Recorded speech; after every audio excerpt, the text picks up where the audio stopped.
So, welcome to the second day of this workshop. Today we have a quite intense meeting, 5 hours, to delve into the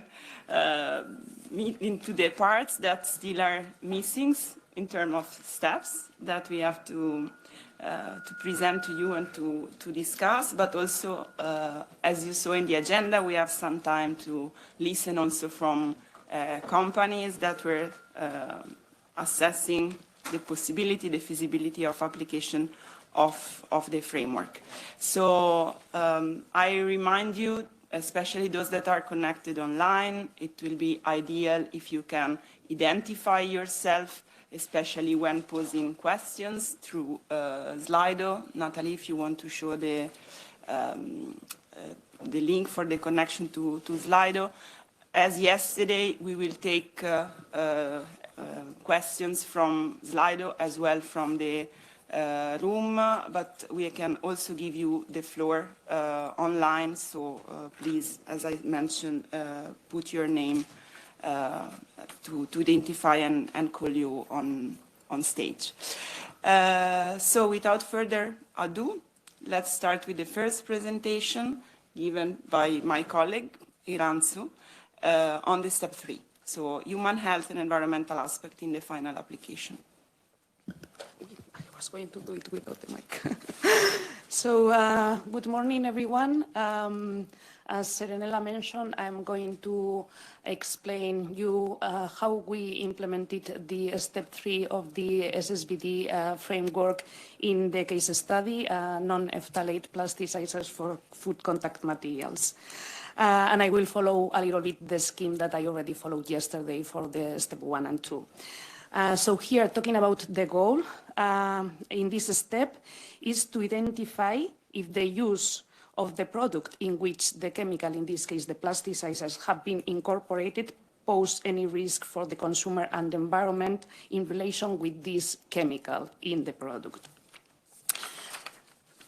So in this case, as you can understand already from the scope, it is very specific to the application of the consumer product and therefore very specific to the regulations in place in order to market these products.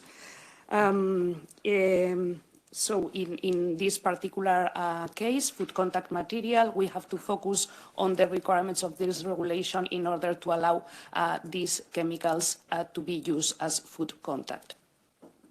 And in this case, as we know, these chemicals have to pass some regulatory requirements where EFSA assesses these requirements and sets certain levels in which the chemical can be consumed by the consumer in this case. So EFSA is the responsible of deriving from the ecotox data that is provided to request the authorization to be listed in the regulation, derives the tolerable daily intakes that are the amount of chemical in the food that is consumed by the consumer that can be there, so that the consumer can ingest in a daily basis. Based on this, they also derive the migration limits for the specific chemicals, and when there is no specific migration limit, they also set some group migration limits for these chemicals. So in this case study, as you see in the slide, there are some specific migration limits for some of the chemicals like DHP, DHA, and for the others, we assigned to them the group migration limit, that is the 60 milligrams per kilograms, assuming in this case that we are having always one single plasticizer in this food contact material. But it could happen that sometimes we have more than one plasticizer, then the group migration limit is the sum of the different plasticizers in food contact. Here in this regulation, in order to certify that these requirements are followed, it is the responsibility of the companies, usually by testing, assess that this happens in reality. In real food or in food simulants, they have to assess that the migration of the plasticizer in this food contact material doesn't exceed these values. And this information is passed through the supply chain via a kind of certification or compliance check downstream.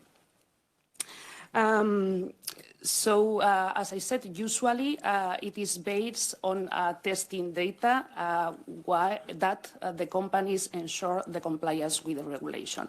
In this case, of course, we are not having this information, so we look for different tools that could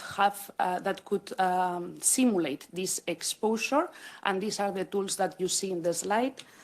We consider to use KESAR as a follow-up of step 2 that we use for the worker exposure assessment.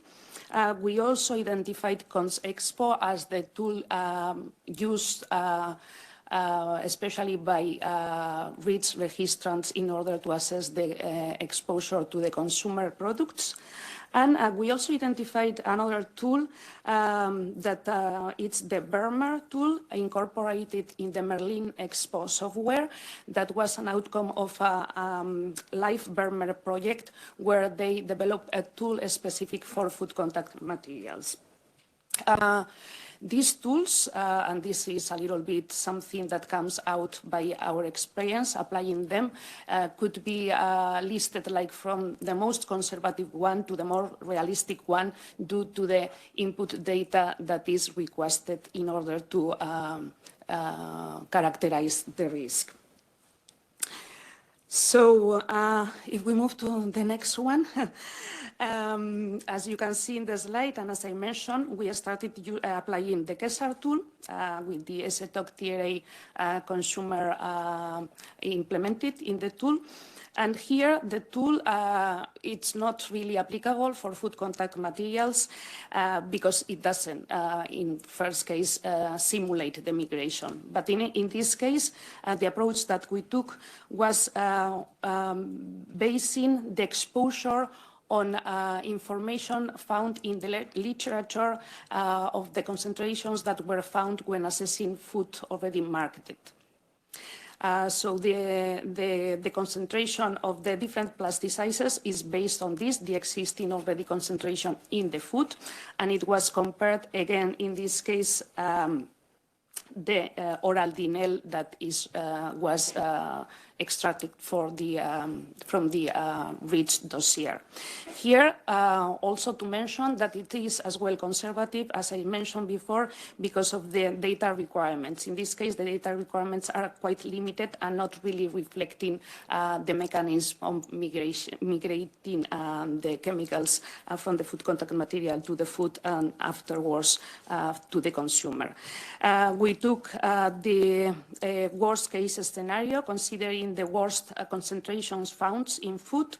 And we also decided in this case, for instance, as the population affected by the ingestion to be a child as the most vulnerable population, and that the volume of the product that is swallowed by day is 100 milliliters. So if you see in the next slide, as I mentioned before, we compare the estimated exposure against the DNLs, and we also did the same exercise comparing the exposure against the tolerable daily intakes. You can see that there are some difference in the results. This is due to the fact that the DNL and the tolerable daily intake have been derived using different test data. This is something that we should assess in detail, what are the differences and what is the most reliable information. In this case, we base our assumption that the TDI is more reliable because there is a competent authority behind that has assessed the information. In any case, you see that in most of the cases, the exposure exceeds the tolerable values. So the next exercise, we did it with Cons Expo. This tool is applicable for consumer products. In this case, it is not considered as a consumer product in the sense that the contact to the plasticizer is not a direct consumer exposure. There is not direct contact. The contact is through the plastic liner to the food, and then from the food to the consumer ingestion. But still has a model that simulates the migration from food packaging.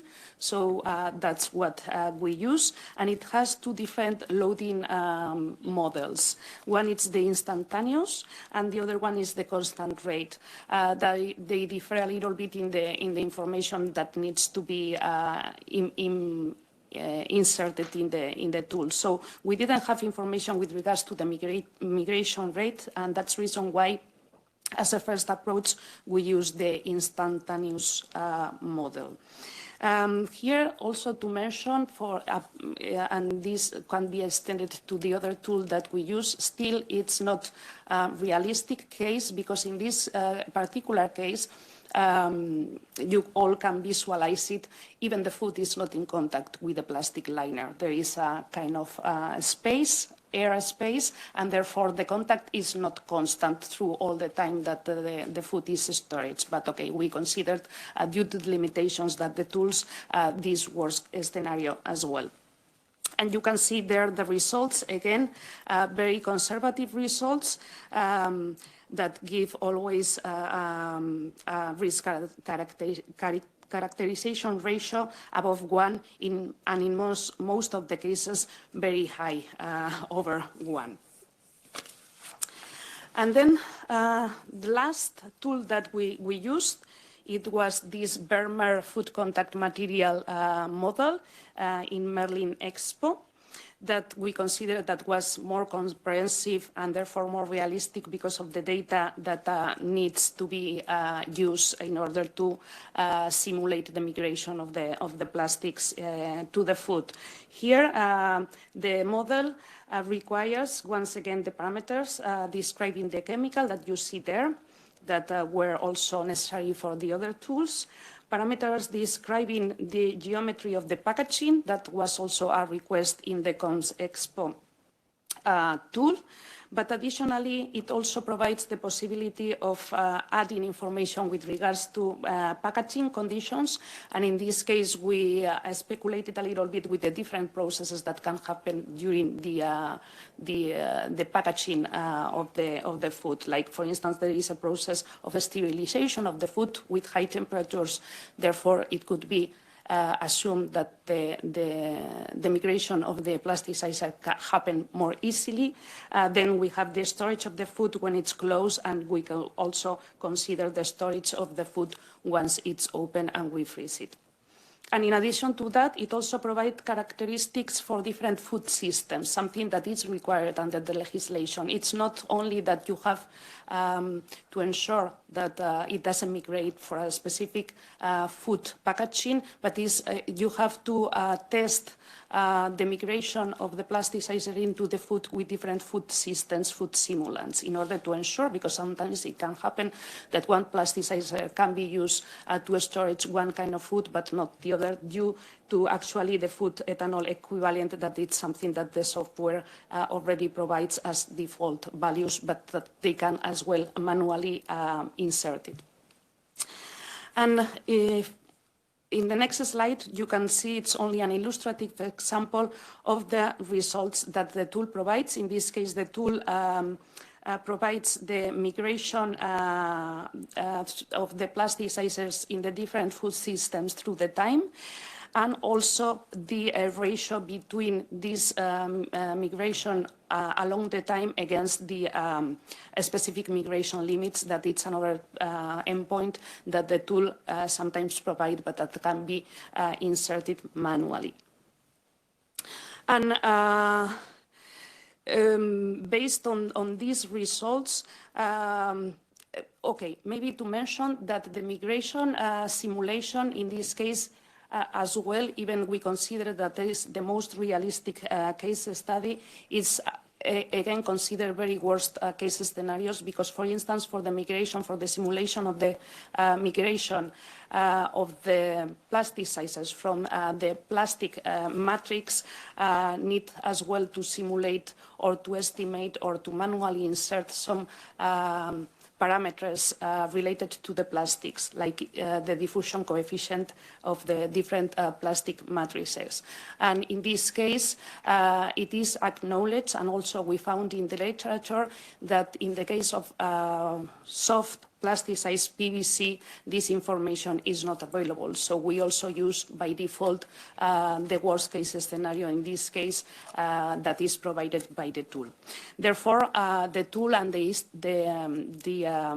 simulation provides data based on the intrinsic parameters of the plasticizers, in this case, two very important that are related with the migration, that are the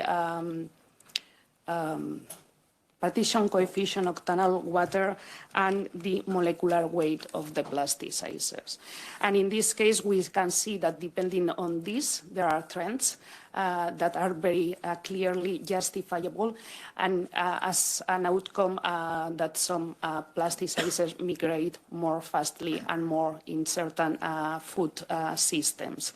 However, from the results, we also can see that due to the specific migration limits, and especially when we are talking about DHP and DHA, that are the ones that have lower limits, that are the ones, of course, that have, as a result, higher risk characterization ratios.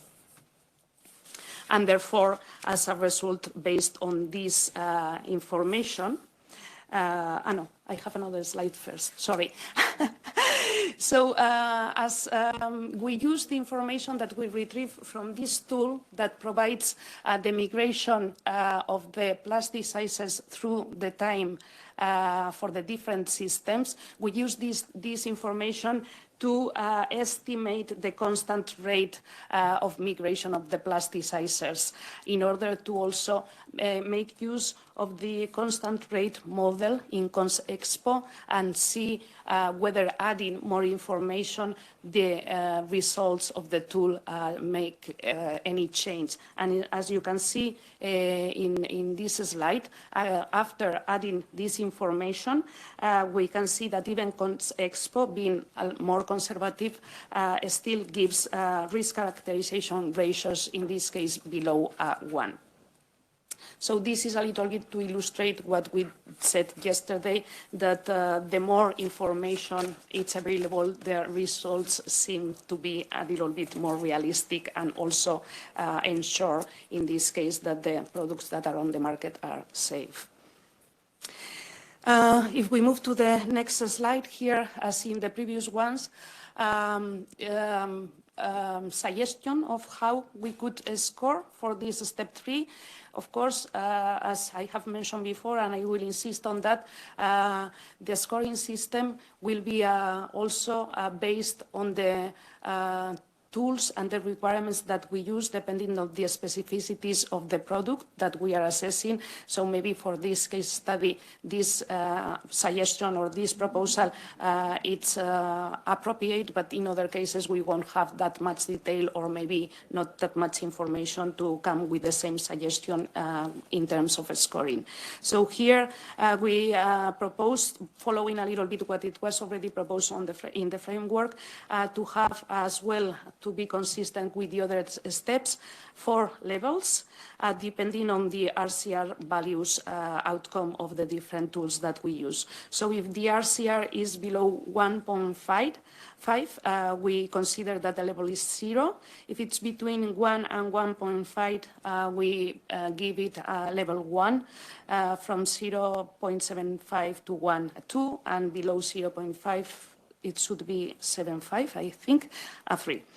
And there we use as example the results of the Merlin Expo, and you can see that because what I mentioned before, due to the low specific migration limit, it is for the HP the worst case where not always scores as 3, but as I mentioned before as well, these limitations are considered when doing this compliance check and passing the information down in the supply chain. And my last slide with regards to the conclusions and lessons learned. So what we learned is that this step is very, very specific on the product and also on the regulatory requirements that are used as a base, because in the end, even if we are in the innovation phase, the aim is to place these products on the market. So that should be the baseline in order to identify the data requirements. So it will be different for each case. So this is, again, a call. The more that we learn from you, the more than we will be able to assess the differences in this step. Therefore, there is a challenge to identify the data requirements, the methodology that needs to be followed to ensure the safety, and also to find available tools, because as it becomes more specific, more granularity, and more difficulties to develop tools to predict when there is no testing data. And because of this reason as well, the very specific and different expertise is needed in order to assess this step. Important, we learn from our experience talking to different parties in the value chain, that the communication information in the supply chain is very important. And yeah, as I said before, more cases are needed to test the framework. Thank you. Thank you, Iranzu. So the floor is open for question. And for those online, please post your question in Slido.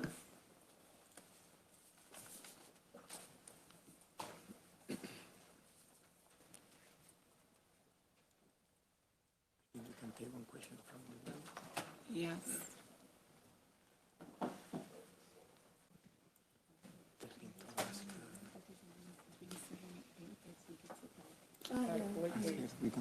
Okay, regarding something that was in Slido, mentioning that we had the 378 months of storage time in one of the substances. Actually, it's a typo. Are all 8 months. It's a typo also in the report.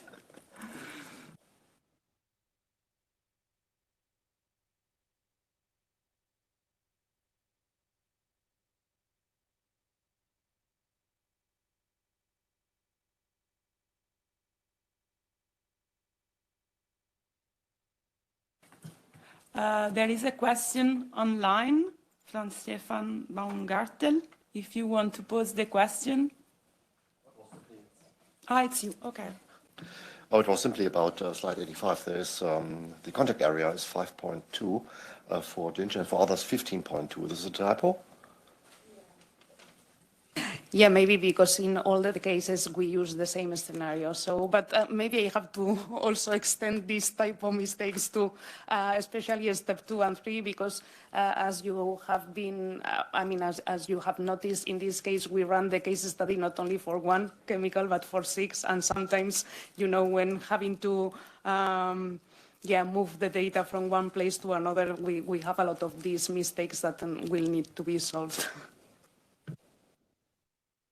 Yeah, but thank you for spotting. There was a big disclaimer at the beginning of the report on these kind of things, but very good that you mentioned anyway. It's a way to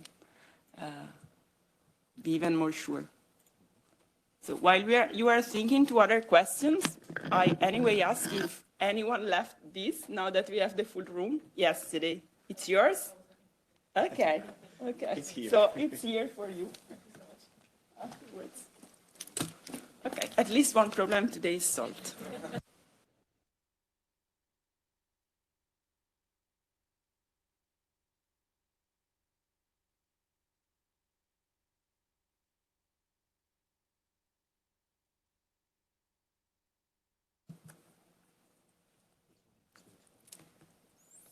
So it seems that this part was pretty clear.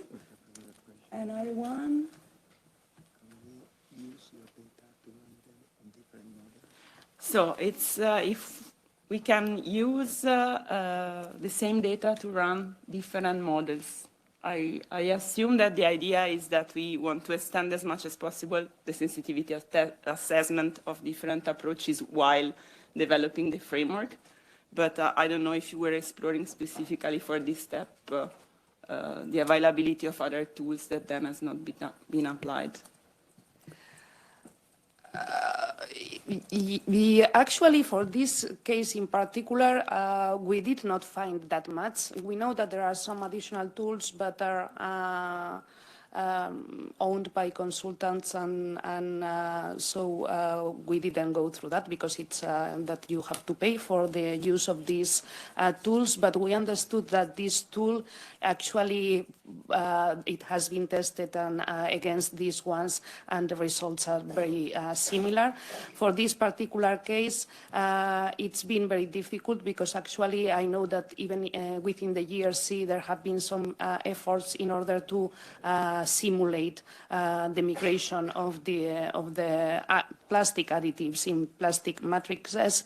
And as I mentioned before, there are some other models maybe because there is more available data for other plastic matrices, but not for plasticized PVC. This is the only tool that we found, but we are trying to collect all the tools, and especially for this application that it's very specific to the product, it would be great to have more information about available tools.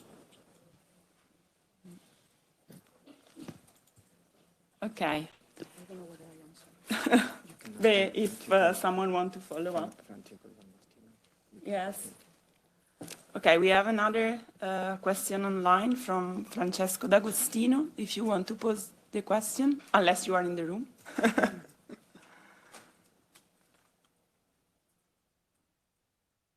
Mr. D'Agostino, do you want to pose the question? Can you hear me? Yes, now yes, thank you. Hello, everyone.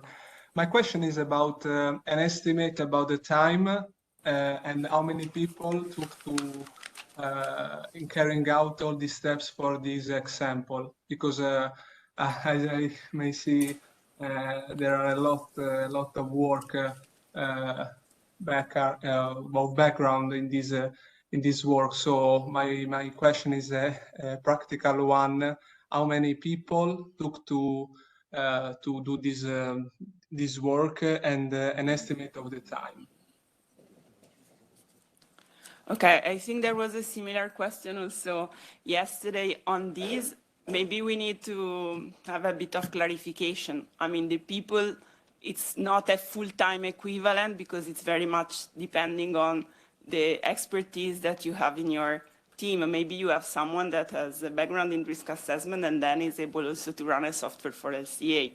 So, I mean, in our case, for sure, that was an effort done with also a research purpose. So we were exploring 360-degree, what was available, and we were also trying to be very open in terms of interacting with stakeholders, because our case studies were the results of a close interaction with many associations that were giving us hints on processes, on tools that can be used.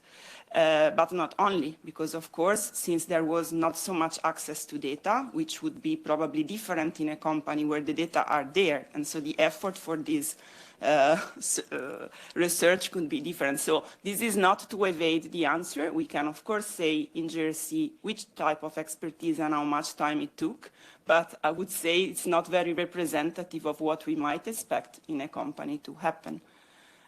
We mentioned yesterday, we repeat, we were basically two teams. One team that is the one that I'm leading on life cycle assessment, working mainly on the step 4. And then another team, which is in the unit of Iranzu, which is F2, dealing with the steps that are more related to the risk assessment.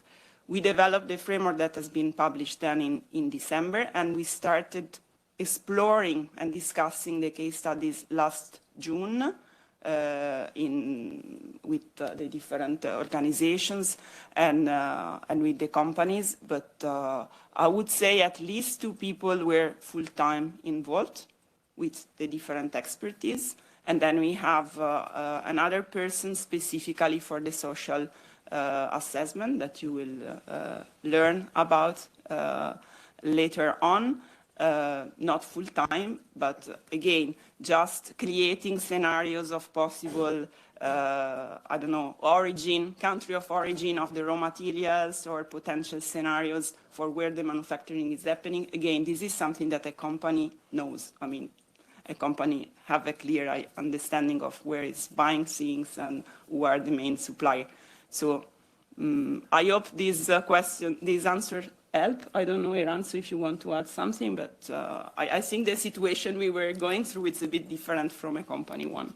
Yeah, no, I wanted to stress this, that you mentioned at the beginning that we started from scratch, not knowing anything. We are not knowledgeable about how the value chain works, what are the requirements. We don't have the data. So, of course, when we spent a lot of time actually building the case, it took more time than what we thought. And we always thought that this was our problem, because we were starting from zero, that when a company decides to implement the framework, they will have this already very thoroughly thought. So, yeah. And then, again, because we don't have this availability of the data in-house, looking for the data and the expertise as well, it took a while. So that's the reason why we are insisting in the fact as well that there is the need to generate this data, because you will hear as well from some of the presentations afterwards that once this data is available, the assessment, it's easier. Maybe the effort, it's the first time that you have to collect and generate it, but then, of course, the next time it will be easier.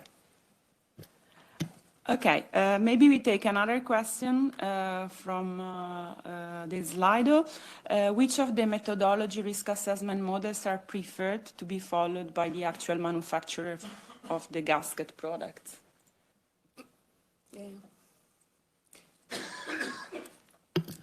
So I think that what the procedure that it's following in this case is the one that it's required under the regulation.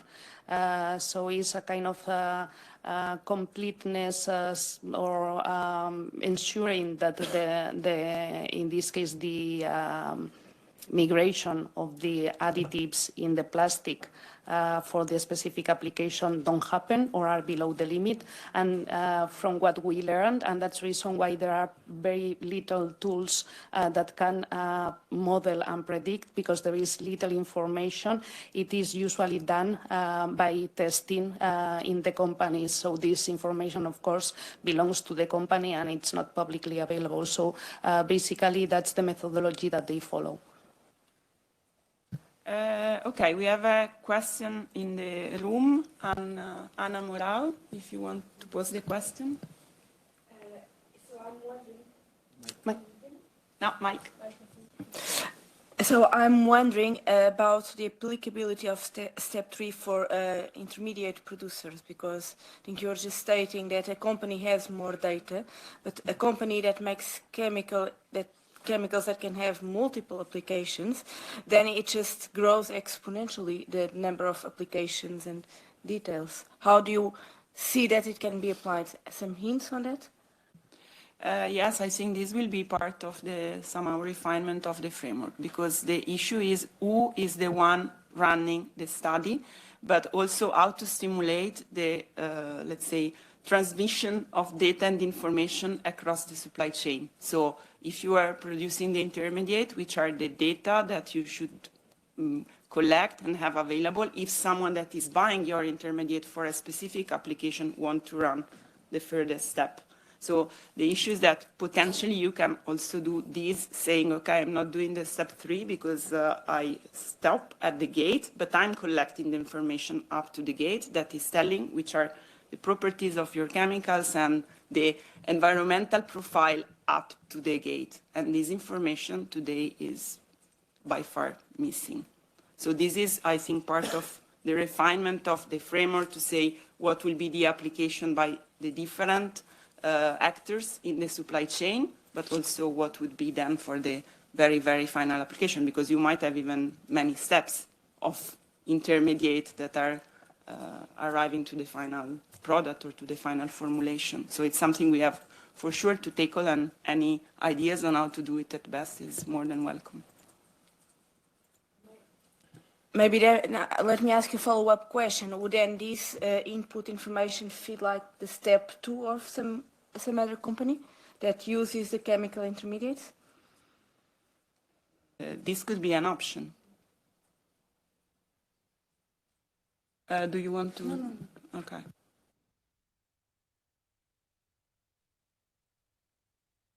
Anyone from the room?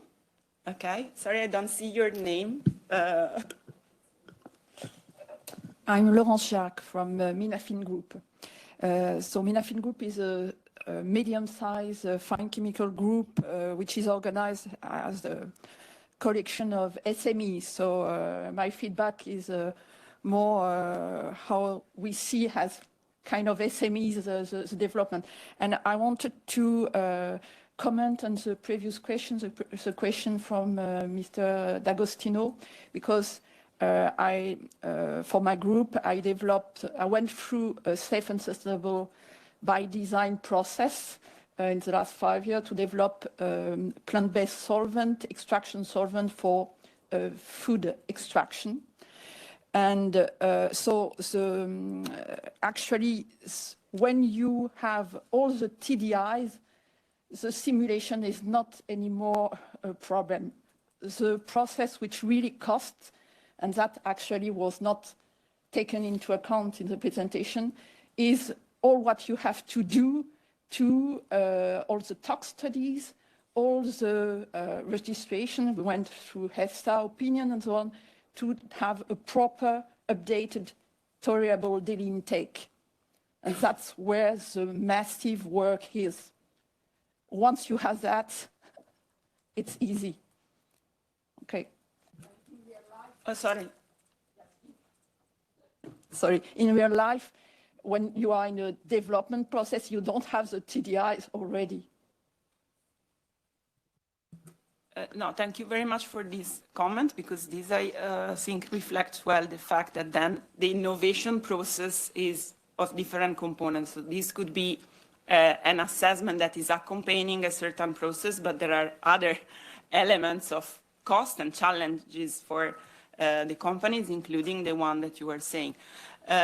What I think would be good to reflect, if not now, if the time is not allowing, but in the course of the morning, is really how we can collectively reflect on these aspects. Because also yesterday there were several questions on the SMEs.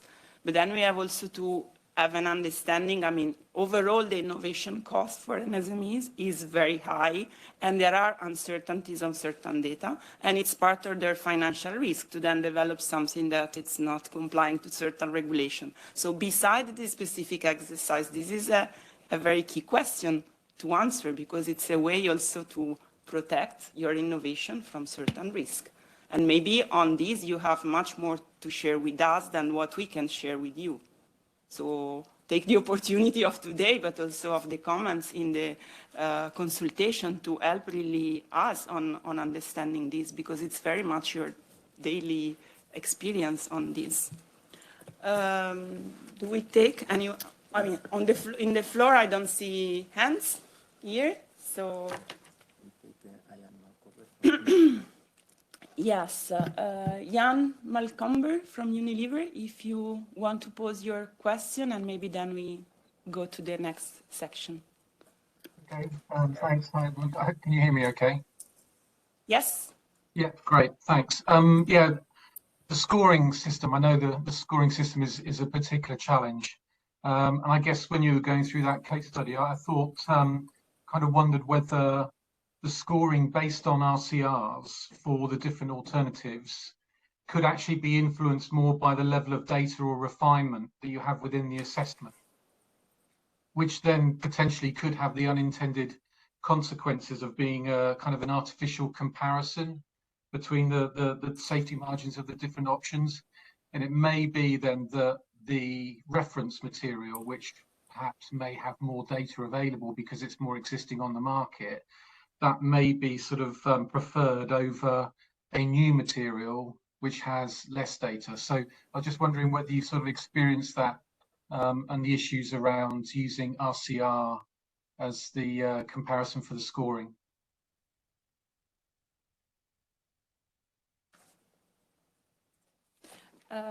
I try to reformulate the question, Yes, because please. I think it's, if I understood correctly, Jana, a correlation between the data availability and then the score that we are obtaining, and then somehow to say, okay, it's affected the final results, but the amount of data and the detail that I'm giving. Yes, Is that exactly correct? that. Okay. Yeah, exactly that.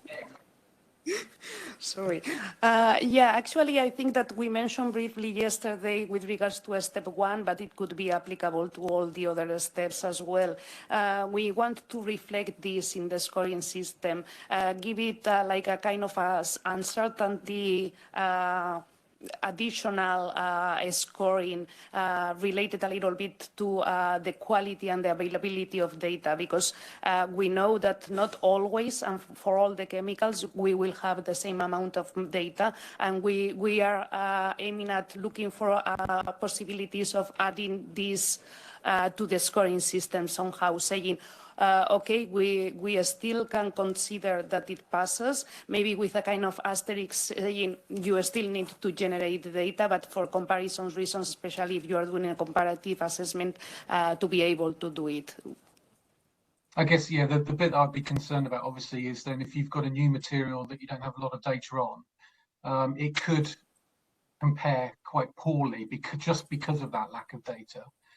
So even if you asterisk it, you know, it's still going to be a challenge to make a decision if you reduce that scoring system down to that one element. So yeah, it's something to think about, definitely. Okay, so it's time to move to the new step, to the step 4, but just something to reassure you. We are selecting and picking up some questions from Slido, but all are kept for us to be addressed. So nothing that is said or highlighted along the day is lost. It's just a selection in reason of time. So I leave then the floor to my colleague, Davide Toscas, for the... Oh, sorry, Serenella. Good morning, everyone. Okay, so for step 4, now we move to environmental sustainability. We leave the safety. Okay, we can skip this slide. And for the environmental sustainability, we chose to use life cycle assessment as a way to evaluate the environmental impacts, because life cycle assessment is exactly that, is an approach for the evaluation of environmental impacts of products along the whole value chain.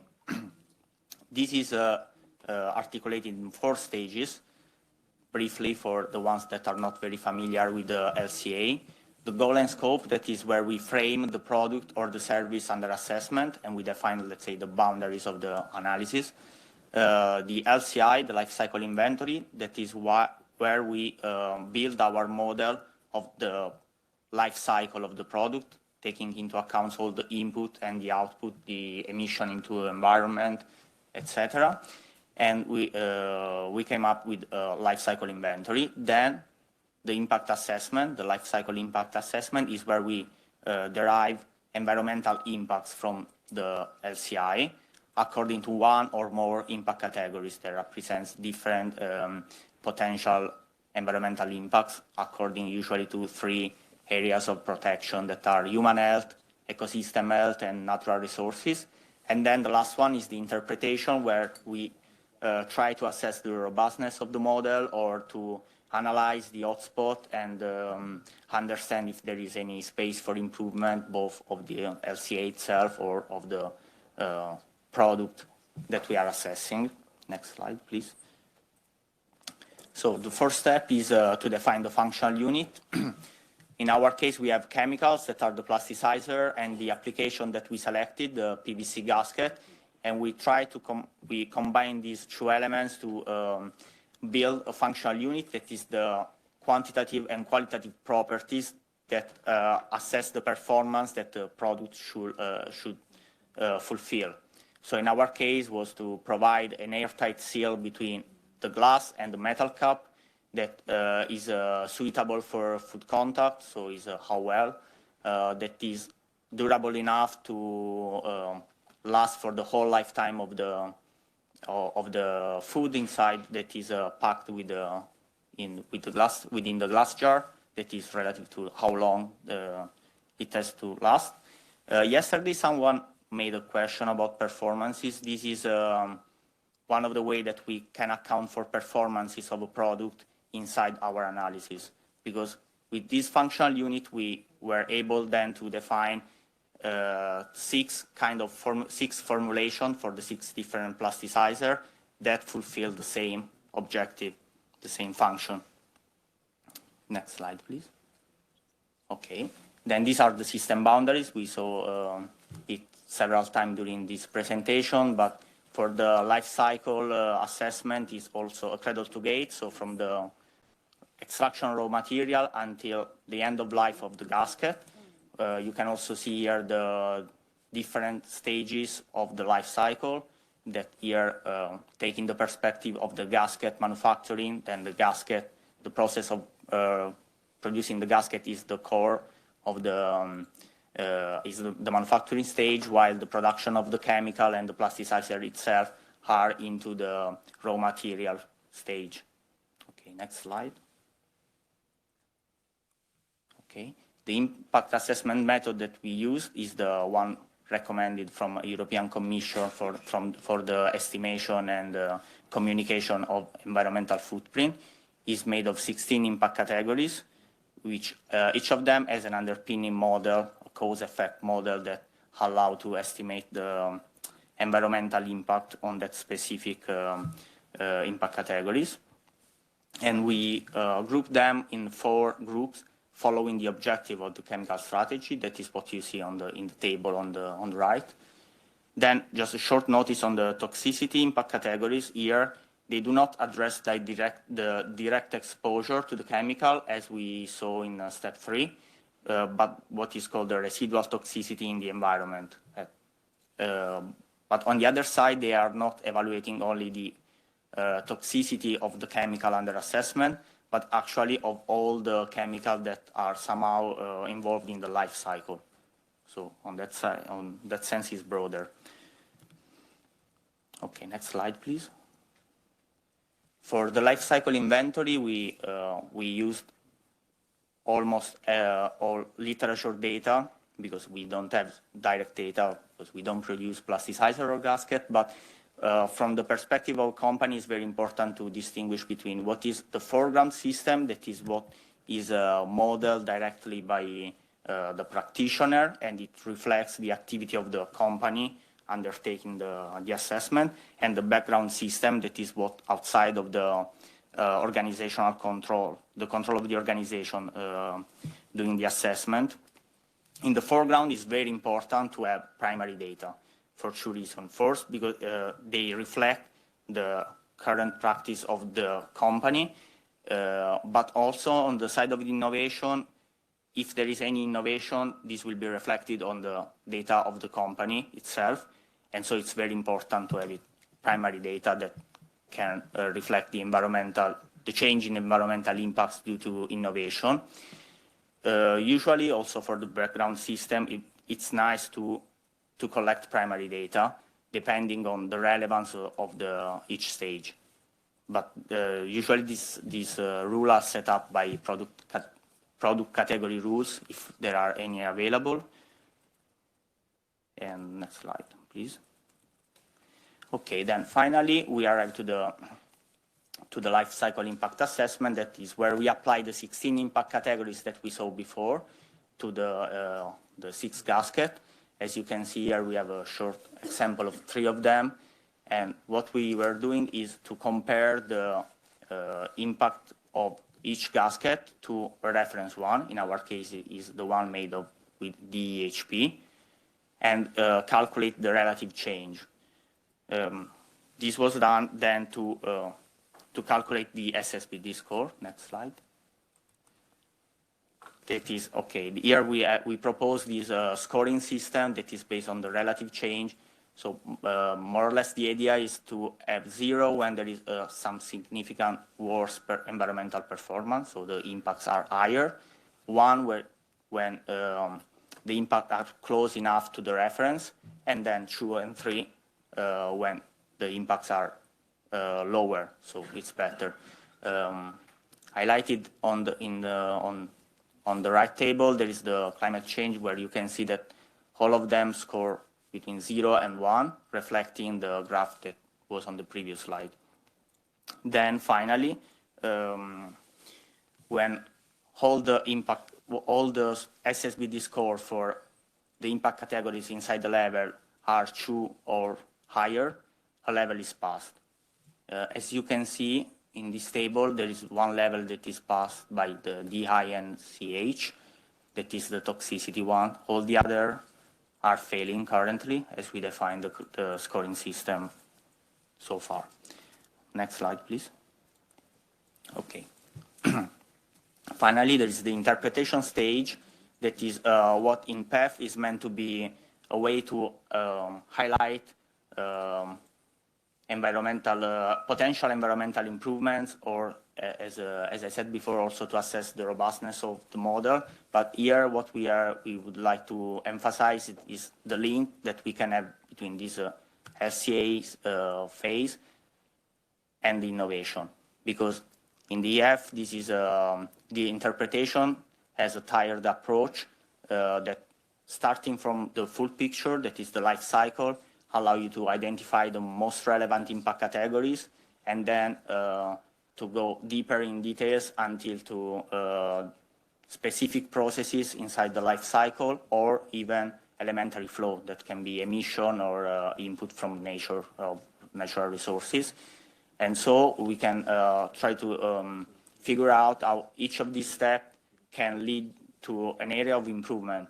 So for the impact categories, it may be useful to prioritize different impact categories according to which one is the most relevant one. And then life cycle stages also give an idea of what life cycle stage can be prioritized for improvement and innovation, and the same for the processes. If you go to the next slide, we have a short example. Next slide, okay. Okay, here we have like the most relevant life cycle stages and processes for the climate change specifically, just as an example.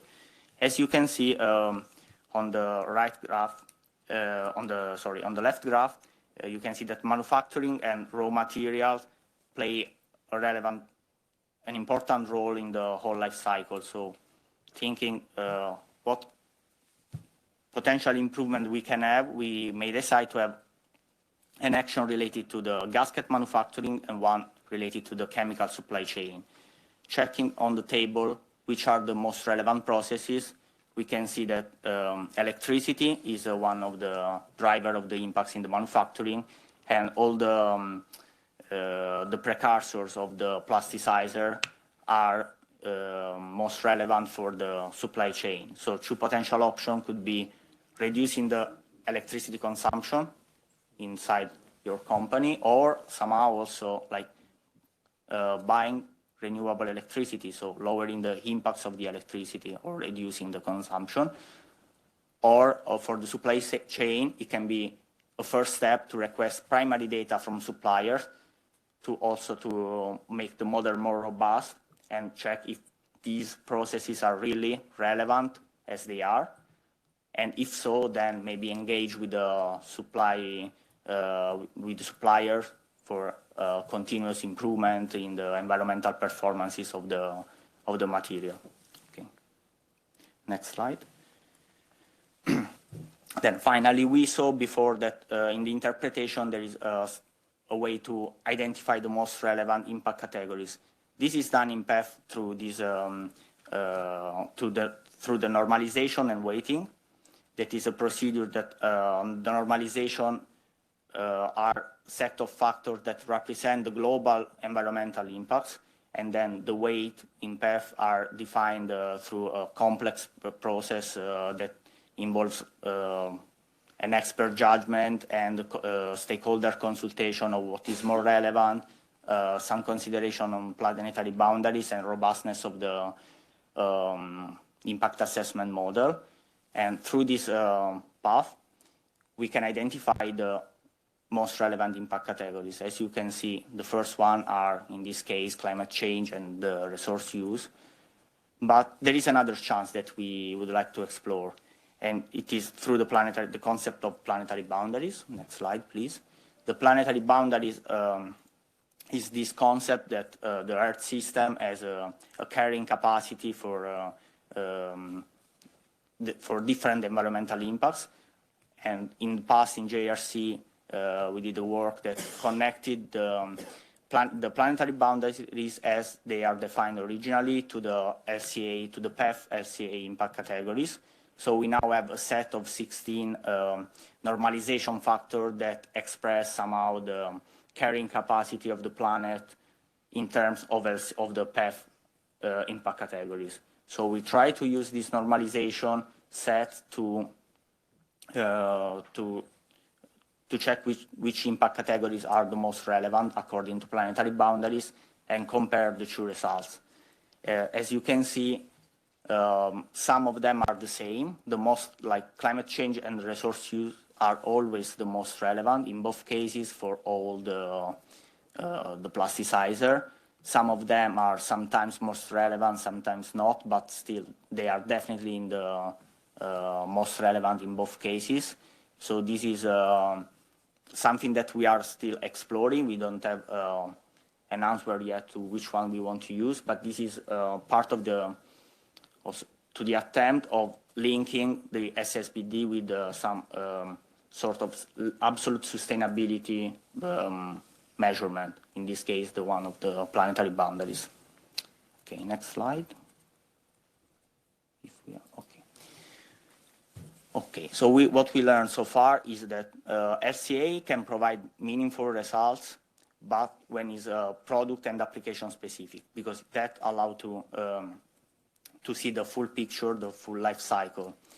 When there are missing information during the development stage of a chemical, they might complete it with proxy processes and maybe refine later when more data are available or from the supplier or in general. They can be available with using more resources.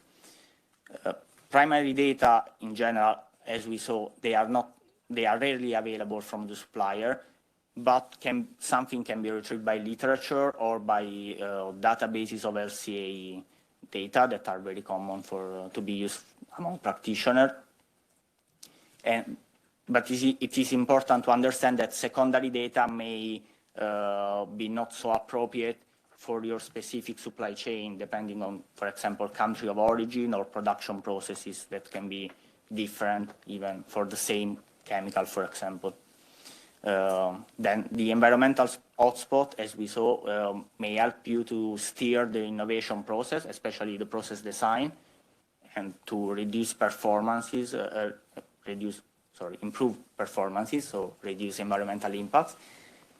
And then, as I told you just before, we are trying to assess this absolute sustainability approach with the planetary boundaries, but this requires still more thought. Then finally, the scoring system that we are proposing in this moment is avoiding trade-off, but it's also quite strict because to pass level, it requires to improve the performances in all the impact categories related.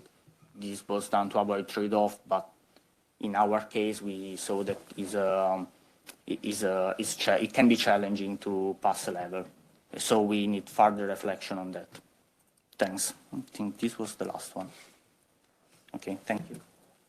Yes, thanks a lot, Davide. So before the coffee break, we are ready to take a question from you. Okay, let's start. And then we take... Laurent Chiac, Minafin Group.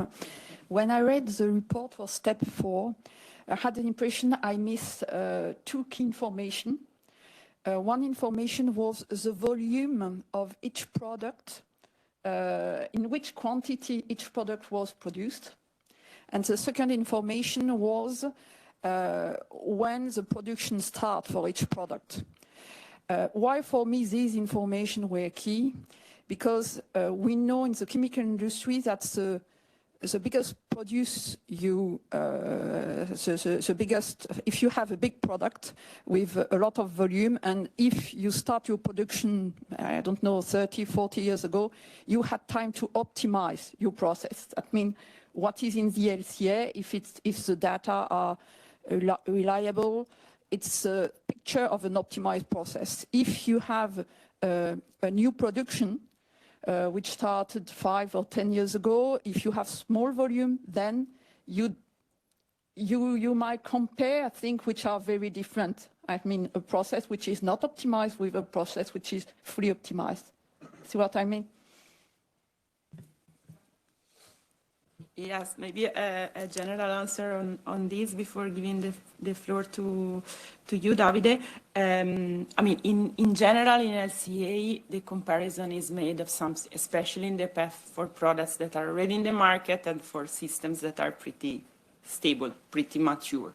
So this is for sure an area where for the specific needs of the framework, we have to see which kind of question to integrate or element to consider to help the interpretation of the results, in the sense that you might be available only certain type of data, and then you create proxy processes that resemble what you maybe have in a not so mature stage, but this is something that then you have to interpret at the end in the results. If you have some more punctual elements, Davide, but I think the general philosophy is this.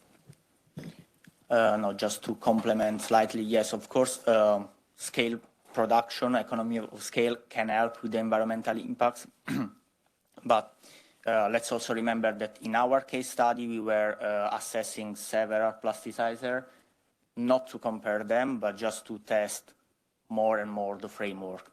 This may be not the case in a real application inside a company, where, okay, maybe some company is planning to produce a new chemical, which will not have a mature technology for production, and compare it against the legacy one that is already at scale.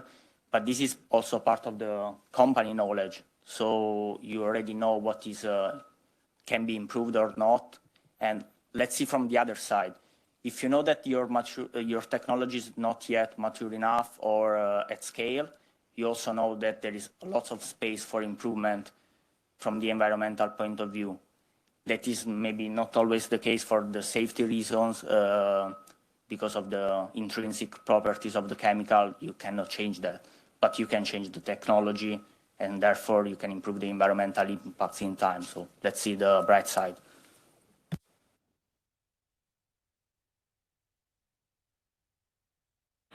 From this side.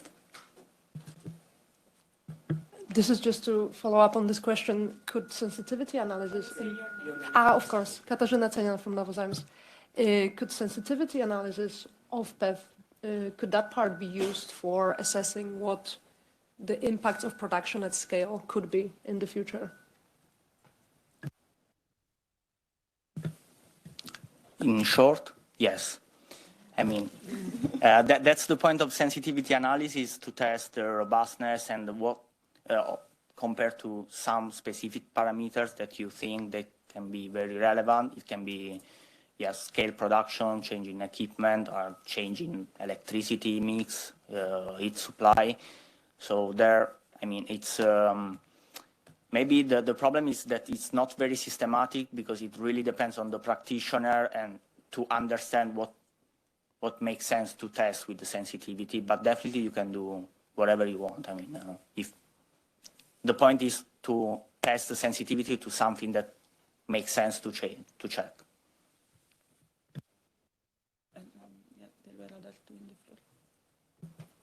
Okay, we go ahead with the room. This is Shaima El-Yamadi from IFRA, the International Fragrance Association. You've mentioned the 16 impact categories.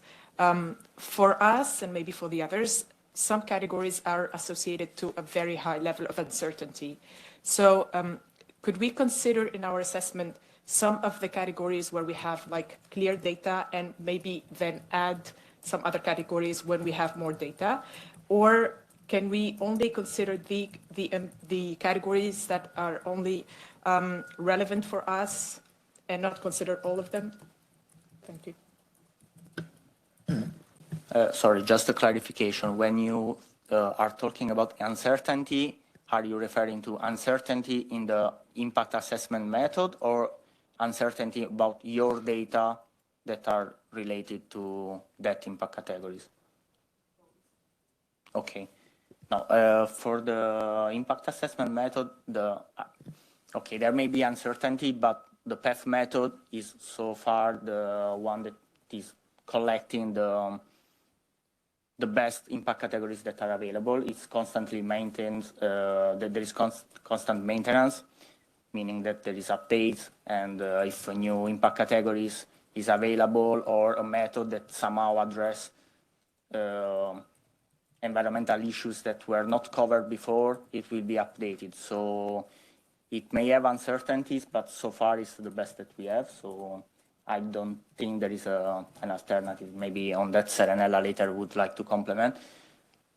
While on inventory data, meaning if I understand correctly what you are saying is, okay, I'm not sure, let's say, about something that, some quantity that is in my process that will affect this impact category, therefore I don't check for this impact category. I don't know, like electricity consumption, like, yeah. Energy consumption, I'm not sure about that, so I'm not assessing the fossil fuel impact category. I'm not sure if I understood well. Well, in theory, you know, it's always better to consider all of them. Then you may know that a certain impact category has a high uncertainty because the data behind the uncertainty. Then this is also a way to know what you have to prioritize for data collection. Because maybe you are uncertain on something that in the end is not giving so much impact and it is fully covered by other activity data, then okay, you can still improve it, but maybe it's not the most urgent things to do. Did I answer to your question? Okay. Yes, in general anyway, Davide, if we want to think that, I mean, if we think that these categories are also helping a sort of screening of elements that might be of concern in your system, the idea is, as you mentioned, if it's constantly, I mean, under a different assumption and impact categories that is not flagged in the screening level to be very relevant, of course, you can concentrate your effort afterwards. But to start at the beginning to say, oh no, this is not important, this is a little bit counterintuitive compared to the ambition of saying, okay, let's have a number of impact categories to detect possible issues. So let's say it's again what we said yesterday, could be a sort of tiered approach. You do a screening level and you start to see where issues may come and then delve into it or into those.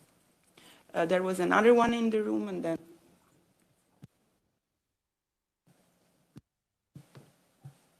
Good morning, my name is Johan Breukelaar. I'm with the European Federation for Construction Chemicals. And I have a question on the methodology on PEF. You use PEF as the methodology, right, for this assessment. Now, my understanding is that PEF is based on the aggregate data across the European Union. Is that correct, too? We were using specifically for this case study the PEF method in the sense of main methodological approaches to the modeling and to list of impact assessment categories and the underpinning models, normalization and weighting. But for the data, we were use data of different nature, data that were coming from literature, data that were coming from commercial database, because in the current EF dataset, not all the processes that were of our interest are already there. And anyway, these datasets, despite the name is dataset for environmental footprint, are of global nature in the sense that we might have, if a process is a Chinese process, ideally we are searching for the data that are reflecting that reality. So it's not that are then just EU data. Right, thank you. Well, my kind of problem with PF is that it uses aggregate data. I'll give you an example. So if you produce, say, chemicals that require a lot of energy, it makes a huge difference for that particular substance. I'm talking about substances. That makes quite a big difference if you produce it in Norway or the Netherlands, I'm from the Netherlands, or in France. Why? Because Norway has kind of water energy, France has nuclear energy, and we have basically just a bit of wind energy, but basically fossil fuel energy. So the footprint, the greenhouse gas emissions will differ enormously across those European member states. So that's why you would have a different footprint if you produce a substance, energy-intensive substance, chemical, in one of the member states. So and not all of the member states might even produce these raw materials, right? So that's kind of my hesitation with the PEF, but it's. Thank you. Yeah, but again, the idea is that if you have a production in one country, you will have the electricity mix for your manufacturing stage, for example, associated to that country. This is what is behind the idea. So this difference will be, and actually you might end up to have the same product on the shelf, one produced in one place and the other in the other place with a different footprint. Specifically for the example of the electricity, I think that this framework should also help in reflecting on what can be an improvement in the foreground and what can be an improvement in the background. Because a company may say, okay, there are background processes where I have a certain degree of intervention. I decide, I don't know, to have just a supplier of renewable energy supplying my plant, but then I don't have so much room of maneuver to enter in the plant and optimize or do anything there. And what instead is the process you are looking at. And actually with the life cycle and also with the PEV methods, you can see this. So if your hotspot is just something in your manufacturing process that you can optimize, or if it's matter or where you are sourcing your raw material from. So, and this is again part of what can be the support to, let's say, a redesign process. If you keep the same substance, a redesign. Can I add on this? We also need to have in mind that the application of SSbD is for an internal company that is developing a chemical material. It's not to compare against how member states perform on this aspect. So the ideal application is that a company is using SSbD for internal optimization and improve of the safety profile and the sustainability of the chemicals that they are producing. So if they have a plant in different countries, they can still optimize this and see where is better to be more sustainable, where to produce this substance. We're not comparing member states' performance on SSbD. It's out of the discussion. But yeah. No, just referring to the PF method, because my understanding is that the Commission aims to kind of provide a PF for substances, and then I think that's a tricky kind of approach. I think we move now to the Slido because questions that have been waiting for a little bit, and we might call Thomas Delfos is in the room. Okay. So good morning, Thomas Delfos, ExxonMobil. Just going to build up on the question on uncertainty and manufacturing location relating to the scoring system. When I saw the 5% threshold, I was wondering how confident are you in this 5% threshold? Because indeed, well, the raw material could either be supplied from Germany or from France.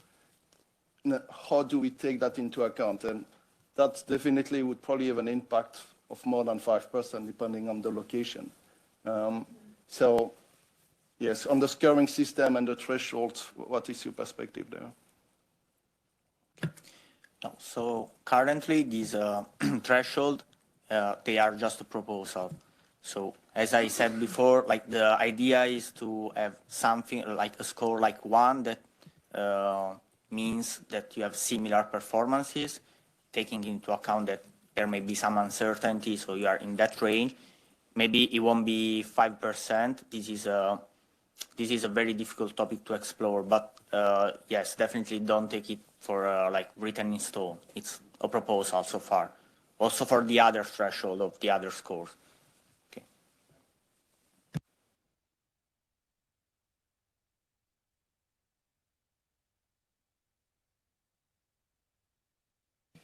We take now from Slido Gema Mendoza. If you can open your camera and launch the question.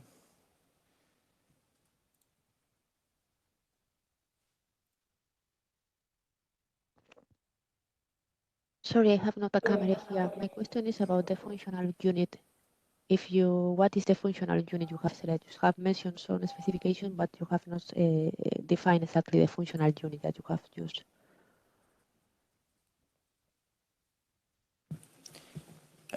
Yes. We mentioned in the slide the properties that define the functional unit. Maybe what you want to know is the reference flow that we use to calculate the impact. In this case, it was 1 kilogram of gasket for each type of gasket, assuming that they all have the same weight, and therefore it's like the same number of gasket. But this is just like a factor of scale to have some more meaningful number, because one gasket is very, very light. So if we calculate for just one of them, we will have very small numbers, but it's just a matter of scale. Does it answer to your question?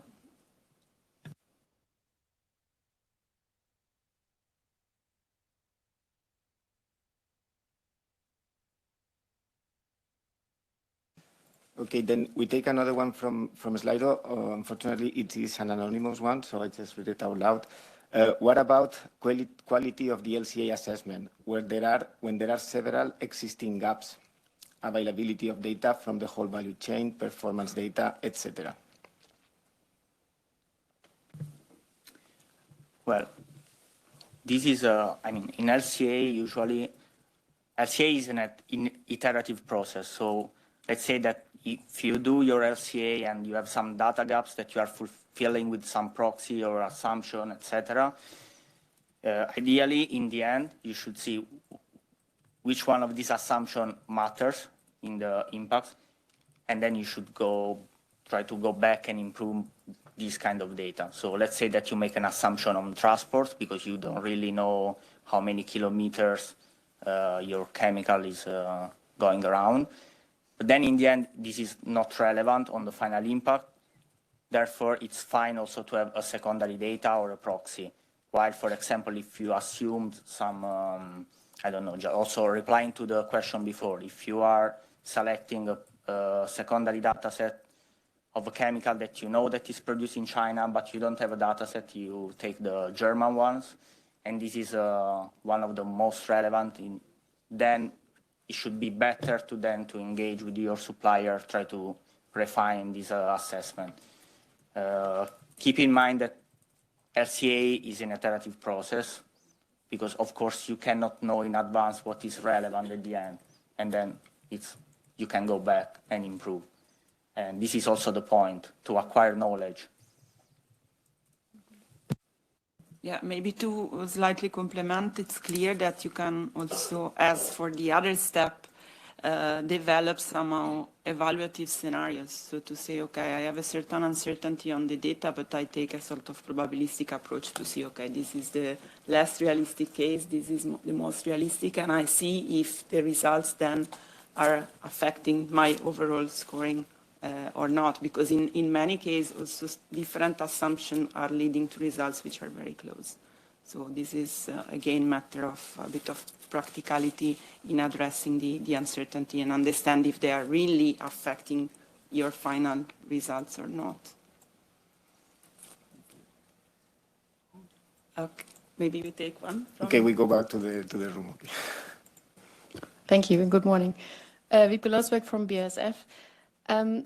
Actually, this question was triggered by the comment Javier just made, because you mentioned the purpose is an internal or company internal assessment.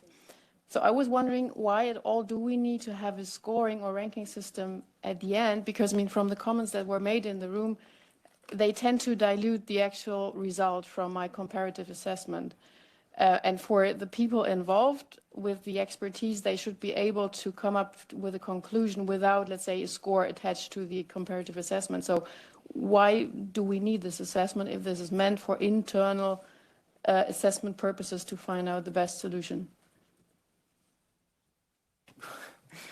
We are also discussing here the need of providing this information along the value chain, because you might need data from your downstream users or from upstream producers where you are buying. So having a scoring system is a way to facilitate interpretation, because not always these people might have the knowledge to understand all the full assessment behind it.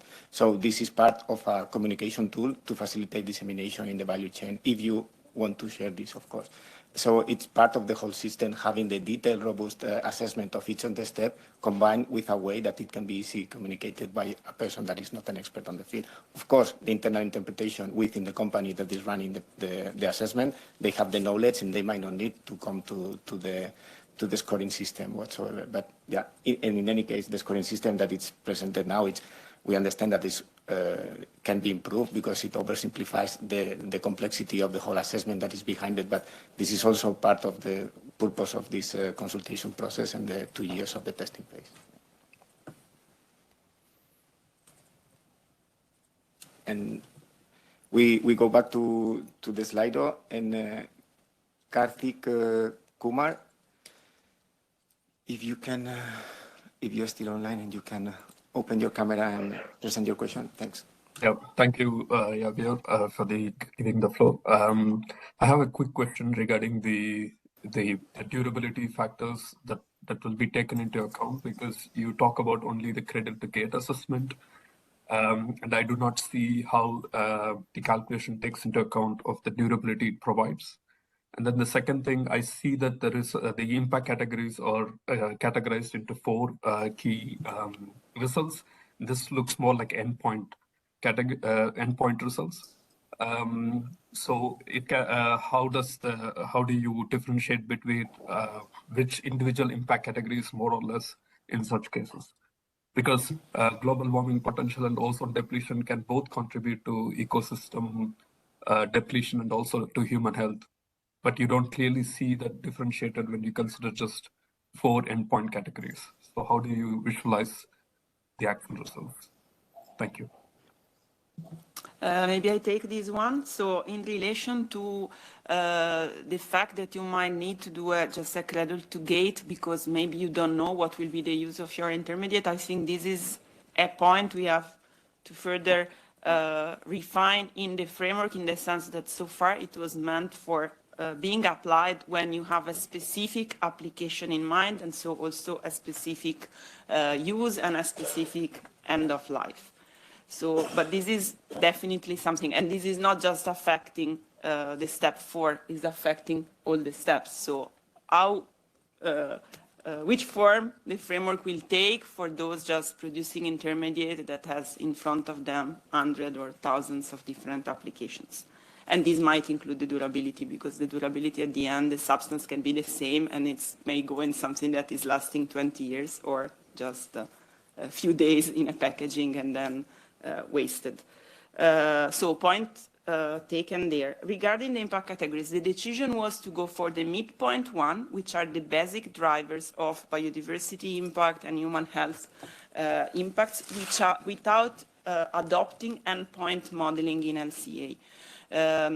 Actually, there is work ongoing to try to have a recommendation at the end point out of this impact category, but the models existing are not considered at this stage mature enough. So the issue is that via normalization and weighting, you can identify which are among the categories the one determining most of the impacts, but not reporting your results in terms of, I don't know, a biodiversity footprint. Of course, as we said, the idea is to have an internal also sensitivity assessment or exercise of application, and in many or if all commercial softwares for LCA, you can easily run an endpoint assessment if you want to say, okay, I want to present the results just as biodiversity impact or human health impact. But the point here was really to help to see which might be the impact category where to concentrate a possible redesign of the process. Because, I mean, one of the aspects that probably has to be stressed is that the first 3 steps are really very much related to the chemical intrinsic properties and the exposure and the use, while here you are looking at all the system that is basically underpinning that specific chemical, not just the chemical itself. So since the framework we said is a framework for design, but possibly redesign, I would say the step 4 is really much more to understand if you have to take different choices in the raw material selection, in your supplier in terms of energy or other input that you might need, and as well in the process itself. So it's really complementary to the other step in this regard. I don't know if we have someone else here. Okay, yes. There were several questions related to recyclability. Okay, maybe for time, it's better we just say. Okay. There was a question from Hannah Flerlage on how is recyclability taken into account in step 4.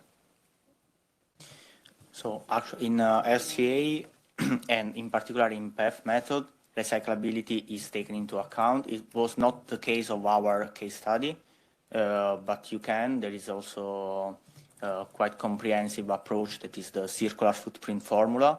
And it's not so much about recyclability, potential recyclability, but what actually happens.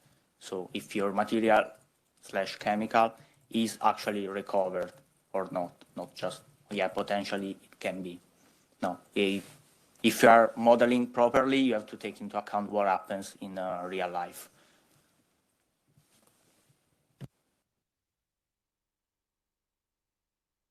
So if the others are fine, we take other 2 questions, so the coffee is postponed of 2 minutes. Please. Yes, Jan Breukelaar from ECC.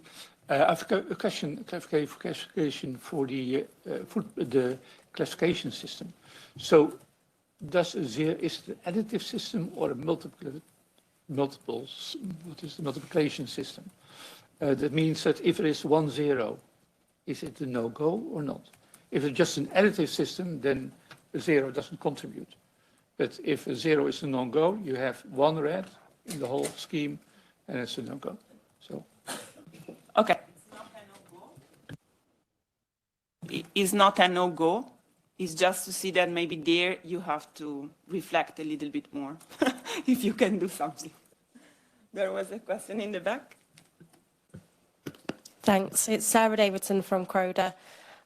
This builds on some of the questions that we've had already around the amount of data and the time and effort to go into this. How realistic is it, do you think, to do a full LCA at the development phase and the value of the information you get from it? Would it not be better to devise a simpler, maybe streamlined version of the LCA, focusing on only relevant impact categories, rather than to do the full thing for every single new development that we might want to do?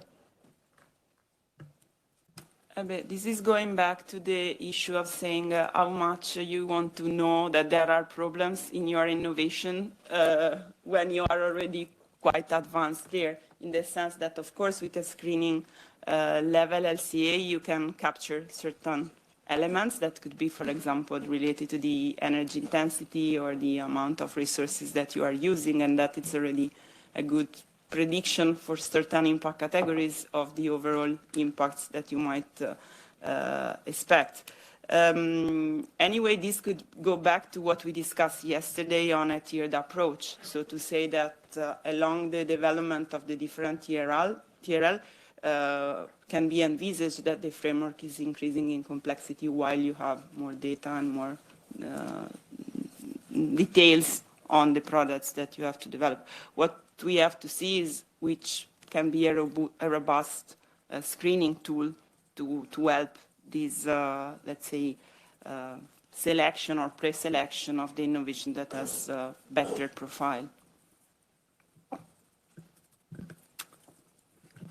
Yeah, I think we can close or anyway continue more or less bilaterally during the coffee, and we have anyway the next part then to go ahead with these discussions. So enjoy your coffee. Thanks a lot.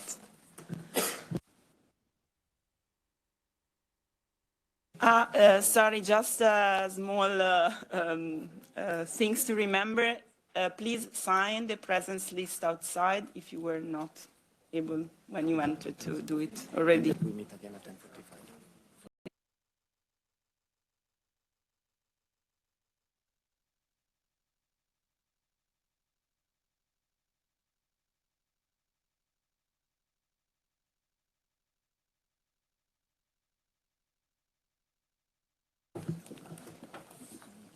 So let's go back and continue our journey with the SSbD.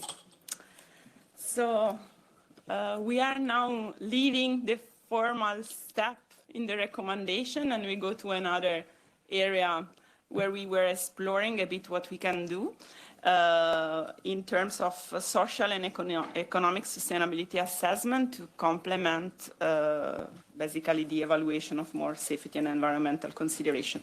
So I will give the floor to my colleague Lucia, which is online.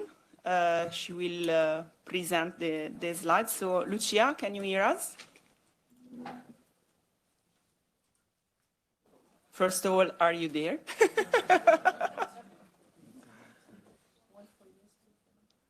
Okay. Lucia? Yes, I'm here.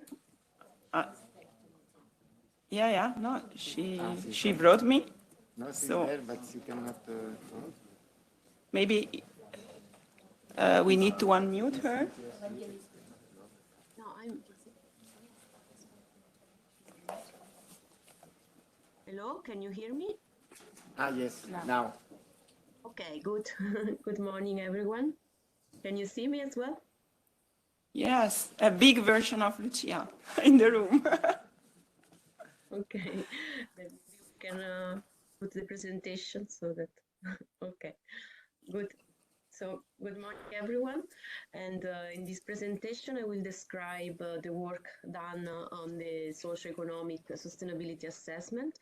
And the first part will focus on the social sustainability, illustrating an assessment based on the social life cycle assessment methodology that was applied to the case study of plasticizer as in the same as in the previous steps. For the economic part, instead, we just present and describe some life cycle approaches and additional aspects related to the presence of critical raw materials in supply chain that could be included and further investigated. Next, please. Okay, so concerning the social sustainability assessment in this methodology that is similar to some extent to the life cycle assessment that was presented by Davide, so we can already understand a bit the benefit of this life cycle approach. But in the social LCA, we have a wide range of aspects that could be assessed. So impacts on workers, on different stakeholders, and many social categories. So we, defining the scope of the assessment, we wanted to avoid to overlap with the safety aspects that are already included in the framework. And we used as methodological guidance the UNEP guidelines on social LCA that were published in 2020, and also recommendations from the EU project orienting. Concerning the data sources that could be used, the database of the International Labour Organization contains many data on social and labor-related aspects, but there are also some commercial databases that are used in social LCA, and these provide data at level of country sector. But of course, again, here the company-based data, so the company-specific data have a big role and could and should complement the analysis. The approach that we took is based on 4 steps. The first one, it's about the selection of relevant social categories because there are many, so we wanted to focus on the most relevant one. And the supply chain of the chemical under investigation, identifying the combination of country and sector that could be involved, supply chain. Then we assess the social aspect using a set of indicators and assessing them for this combination of country sectors, and we identified some social hotspots. Next. Next, please.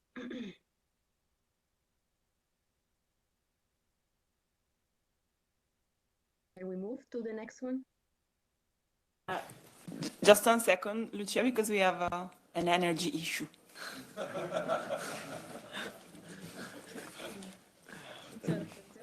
Step of the selection of stakeholders, the UNEP guidelines include 40 categories of social impact. So we reviewed various social frameworks developed in various contexts, and including the one on chemicals that was developed by the World Business Council for Sustainable Development.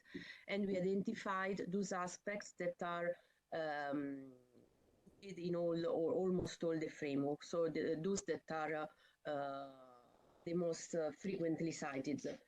And we then reviewed the list of other social aspects and had to restrict this set further because of the lack of data and the limited availability for some aspects. For instance, in the case of impact related to consumer, there were no data available at country sector level, and therefore this could not be used for the assessment. Most of the indicators are related to impacts on workers, which has the biggest data availability. Next.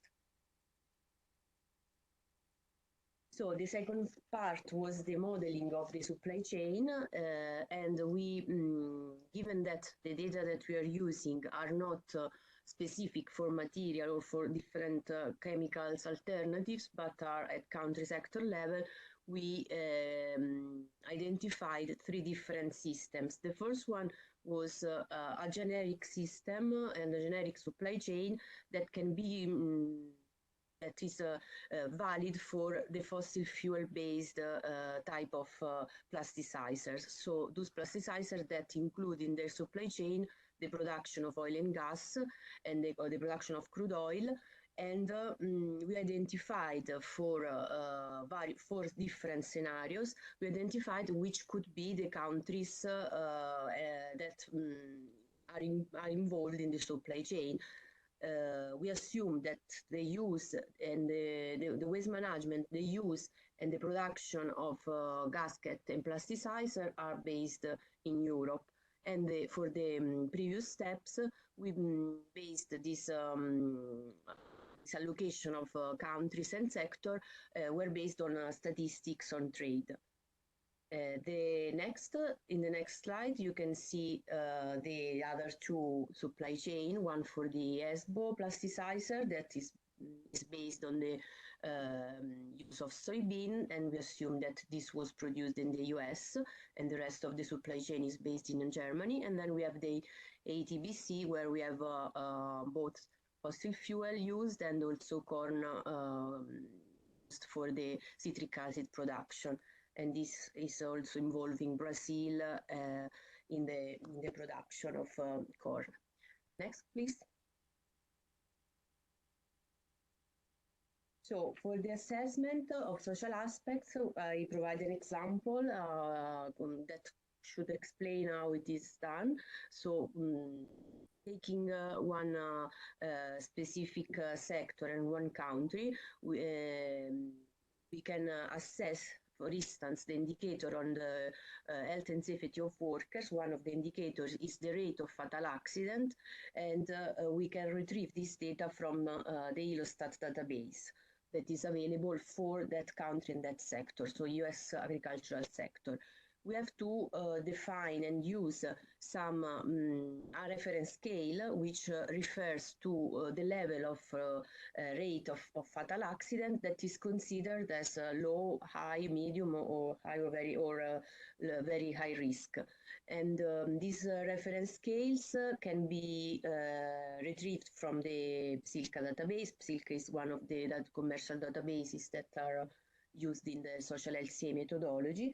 And we can then aggregate the various indicators for each impact categories and the various steps of the full supply chain for each system. The next slide, you can see that the final results of this particular case study show which are the level of risk, where the value 0 to 1 refer to high risk.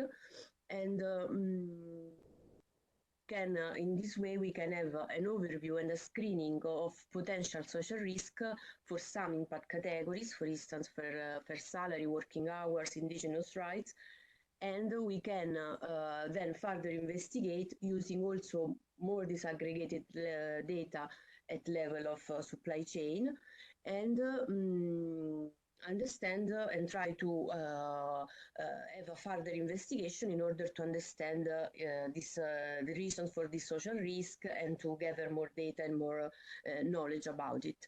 So this was the result of the assessment, and as you can see, we are not able to say which plasticizer is better than another, because everything depends on the supply chain.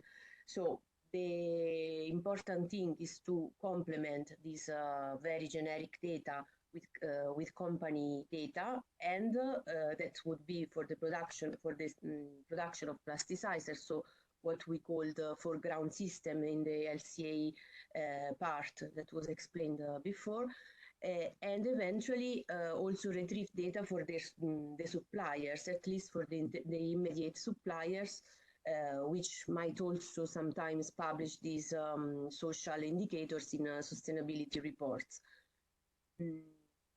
So this was concerning the social part.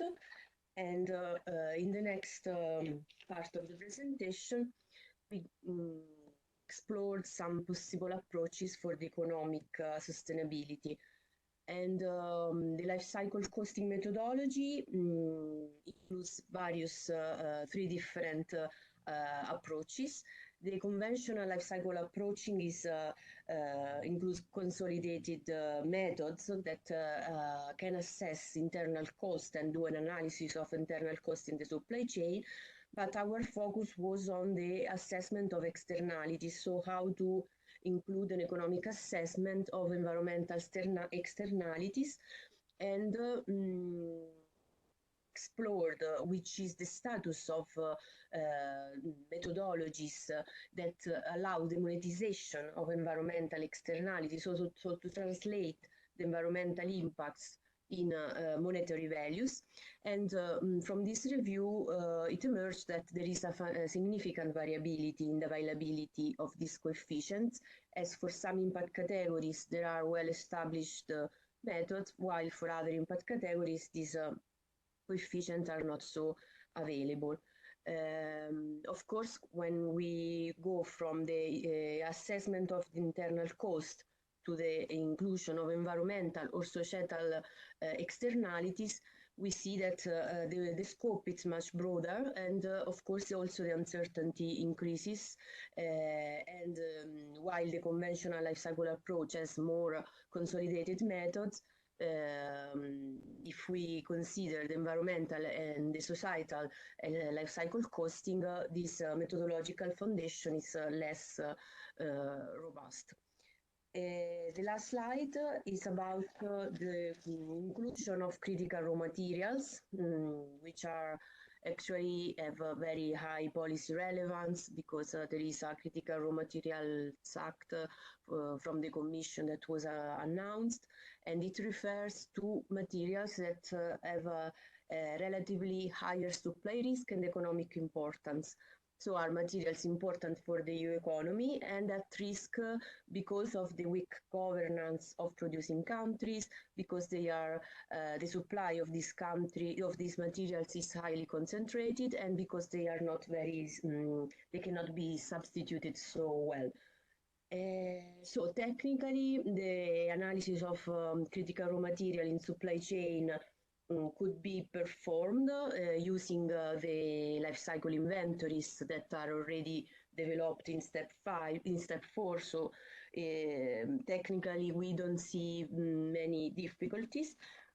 However, we should better define also the meaning and how to use this information in the context of a sustainability assessment, no? Because, of course, the increasing risk can also be reflected in market dynamics, so higher prices for these materials. But having this information in the sustainability assessment maybe could also prevent from a risk of future supply disruption, and we think that this aspect can be further explored.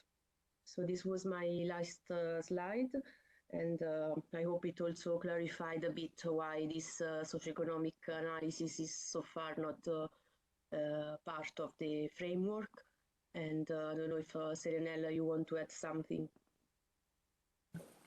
Yes, no, Lucia, thanks a lot. I think we have just 10 minutes for questions now, so it's better I give the floor to the room or online to get some questions. Let's start, Katarina. Katarzyna Cenian from Novozymes. I have a question about the previous slide, actually, when you mentioned using LCA for identifying this critical raw materials. Could you be a bit more specific? Is it an idea to have an additional impact category that would cover that, or just sort of digging through the inventory? Well, there are some methods that have been developed for the criticality assessment. So we could use an impact assessment method, but it could also be done at the level of inventory, in the sense that for performing an LCA, we have to compile this list of materials that of input and output that are in the system, and therefore we could already spot the presence of these raw materials and flag the presence of these materials from the inventory, because for the method it's not still very, I mean, there is no consensus on which method could be used, and while detecting the presence of these quantities of critical raw materials could be done just to say, like for the circular economy aspect, say, okay, we have this amount of such materials, and we can consider if, I don't know, we want to substitute them, if it's possible, or do other considerations. While for the impact assessment, it's also a matter of defining an impact pathway, to understand which is the area of protection, which is the chain of cause-effect chain that brings to a specific impact.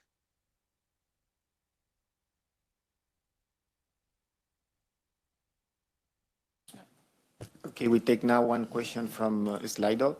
Sarah Davidson, you're in the room? Okay. Yeah, hi, Sarah Davidson from Croda. I was just wondering whether techno-economic analysis, or TEA, was considered for the economic assessment. I know often you tend to do LCA and TEA together to capture both sustainability, safety, and then the economic angle. So was that thought of during this process? And if it was and it was discounted, why was that? Yeah, basically, I take this one, Lucia, since this is really going back also to the initial review that we did of different frameworks, in which, for example, in the CEFIC one, there was a part more of internal use for the companies to evaluate the economic aspects and the economic sustainability of the innovation. But actually, that was excluded on purpose, with the idea of saying this is something that the company with the innovation will do anyway. It's something you are conducting to decide if your investment is worthy to be pushed or or not, and it's the feasibility on supply aspect or on other aspects. So let's say the rest of the SSbD framework should complement and cover what is the business as usual in the company to decide on the from financial risks to direct economics related to the innovation. So it's not neglected, but it's considered a given if you are doing an economic activities around doing innovation.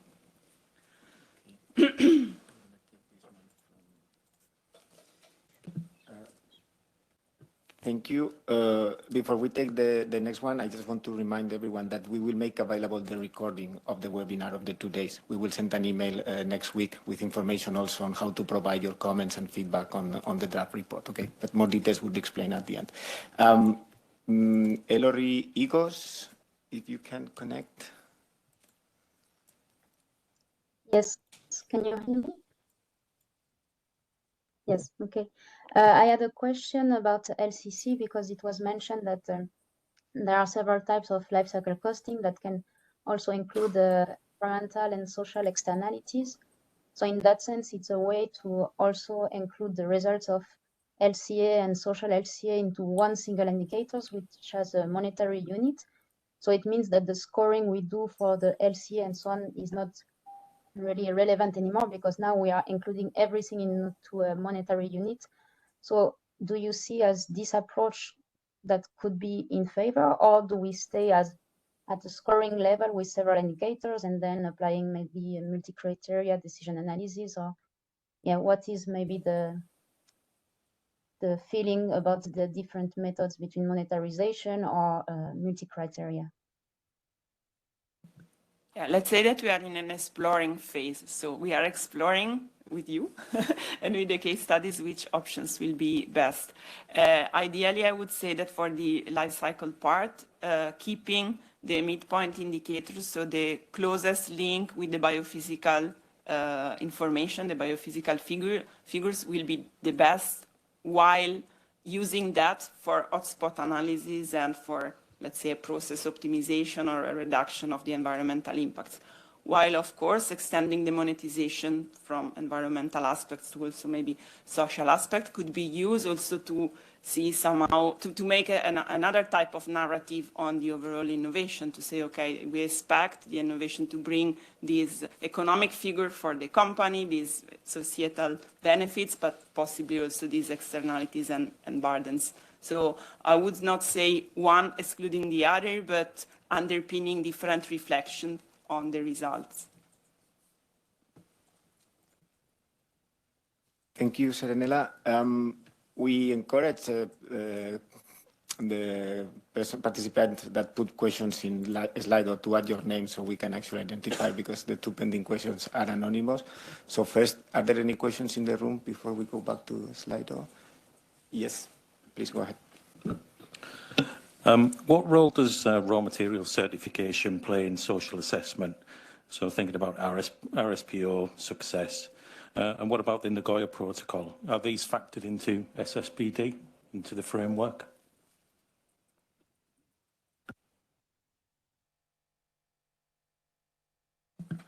I don't know, Lucia, if you want to intervene.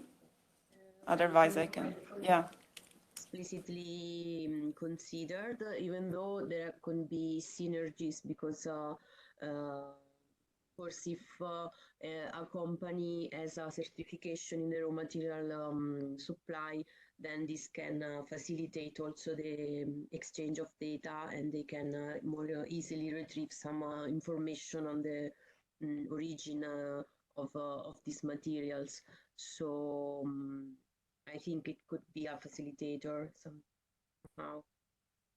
And I wanted to specify, because I see there is a question also in Slido, that in this case of the plasticizer, the presence of critical raw materials was indeed not relevant, because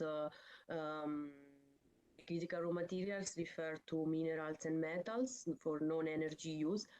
So in the checking in the inventories, we don't have this, at least for ground system, we don't have this presence. For other cases, like maybe the flame retardants or other substances, this can indeed be relevant to this aspect.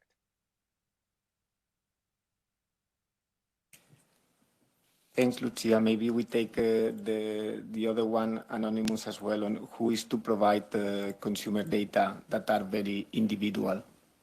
Yeah, well, indeed, this is a bit a tricky part because in the social LCA,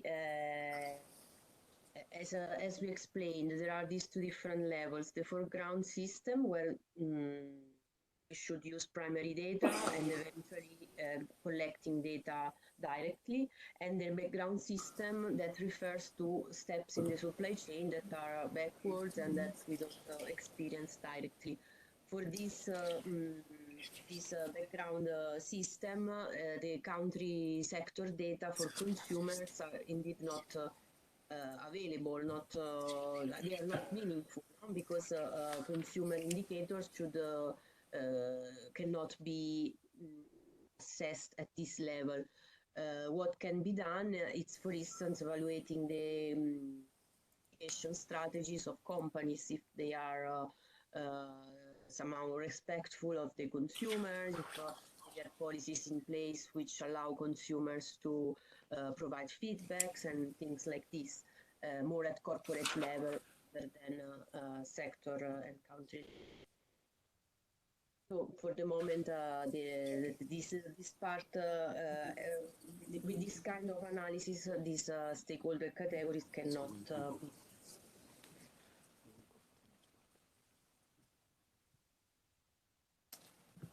Okay, thanks a lot, Lucia.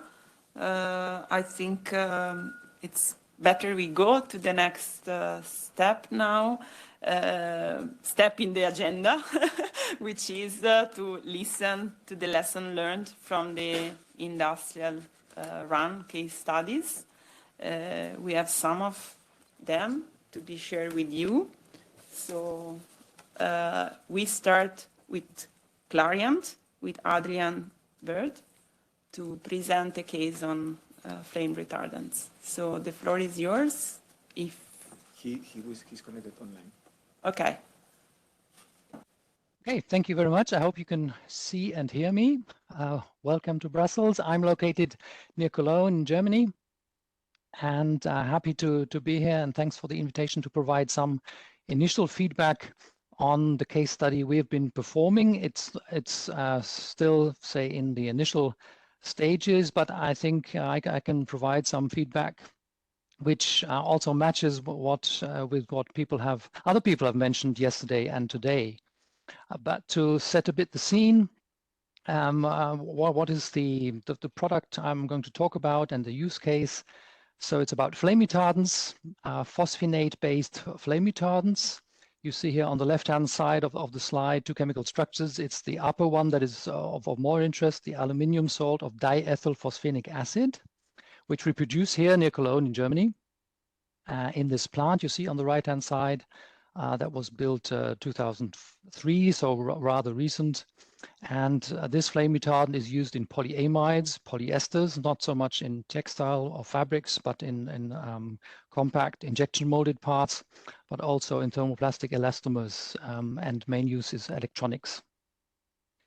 It's a white powder, non-melting white powder used as single substance or in combination with synergists. And the case I'm going to talk about is a formulation with a synergist. And the typical dosage of this flame retardant is around about 20% in the polymer. If we go to the next slide, that's the use case I want to talk about, because information and computer technology, our communication technology equipment was, say, the umbrella for JRC for this case study. We picked this application. It's USB-C type connectors. It's also memory sockets that you see on the right-hand side on these printed circuit boards. And the particular flame retardant to be assessed is, the grade is called Exolit OP1400, and the polymer is polyamide 6,6 glass fiber reinforced. And the typical formulation is 20 to 30% glass fibers, as said, 20% roundabout flame retardant, and the rest is polymer. This This type of flame retardants, as said, has been around for about 20 years in commercial use. So we, similar to the case of the plasticizers, we're looking at a flame retardant, at a product that has been around for a while and not something that's currently in the innovation phase or development. Because we also, in this case study, want to mimic the process of the sustainability assessment with an existing product where we already know a lot. And going to the next slide, that shows our position in the value chain, just to also explain where we see ourselves or where we're positioned here. So upstream of us are raw material suppliers, and those raw materials come from inside Europe, but also outside of Europe, from Asia. We produce a flame retardant that is then incorporated by our customers, compounders, into a polymer, the polyamide in question here. The compounder supplies to a part manufacturer, and the part manufacturer then supplies to a final equipment manufacturer, OEM, original equipment manufacturer, who is also the brand owner generally. And here in this value chain for this assessment, you see below the challenges is information flow, obtaining information that is available but may be confidential, and also obtaining information that may not even be available but has to be generated. Yeah, I think that distinction is quite important to make, that some information is somewhere available but may be limited in how it can be communicated, and other information has to be generated in the first place. Going to the next slide, and now looking at the sustainability assessment, taking you through the different steps. Step 1, the hazard assessment. This product achieves, we believe, a level 3 because it has no hazard properties. We are still evaluating the new hazard categories under the regulatory process and development. But for existing hazards, we are very confident that this level 3 is achieved. And the challenges here to perform this assessment are completeness of information on toxicity and ecotoxicity, that you also need to do you need expert judgment, and you do need read across, because there's obviously not every endpoint, every aspect is covered by experimental data. I'm going to the next slide, which explains also the history we have with this group of products. We have assessed them together with external partners in various projects, like a EU-funded big project more than 10 years ago, the Enviro project you see on the very right-hand side. Projects with environmental agencies like Germany, Umweltbundesamt, US Environmental Protection Agency, but also third parties like Clean Production Action, who run the green screen assessment, or Chem Forward, a newer group, or research institutes like Fraunhofer. And these assessments have all focused on, often focused on hazards, less so on the life cycle, the full life cycle, and other impacts. The Enviro project tried to look at life cycle and did also a life cycle assessment, but that is the exception because it requires high resources and a lot of effort. Yeah? And even on the level of the hazard assessment, if we go to the next slide, here the example of green screen, which many of you are probably familiar with, that ranks chemicals into 4 buckets or benchmarks, they call them, from 1, the worst chemicals, the bad chemicals, to 4, the best.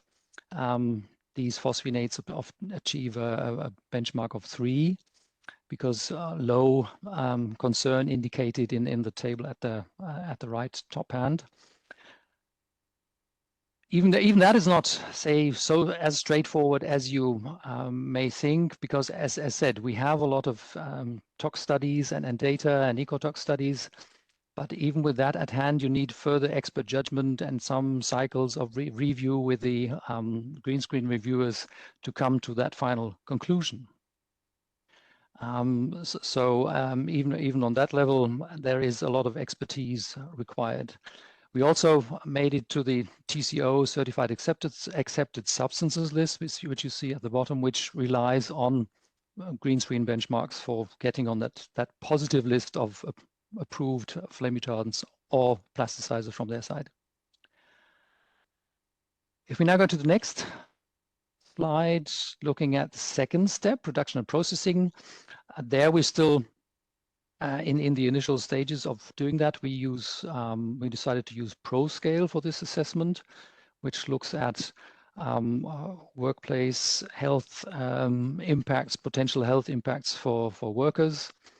And here the challenge is that we know a lot about our process, what we do here in Germany, near Cologne, but of course we know less about the upstream processes for our raw materials we get.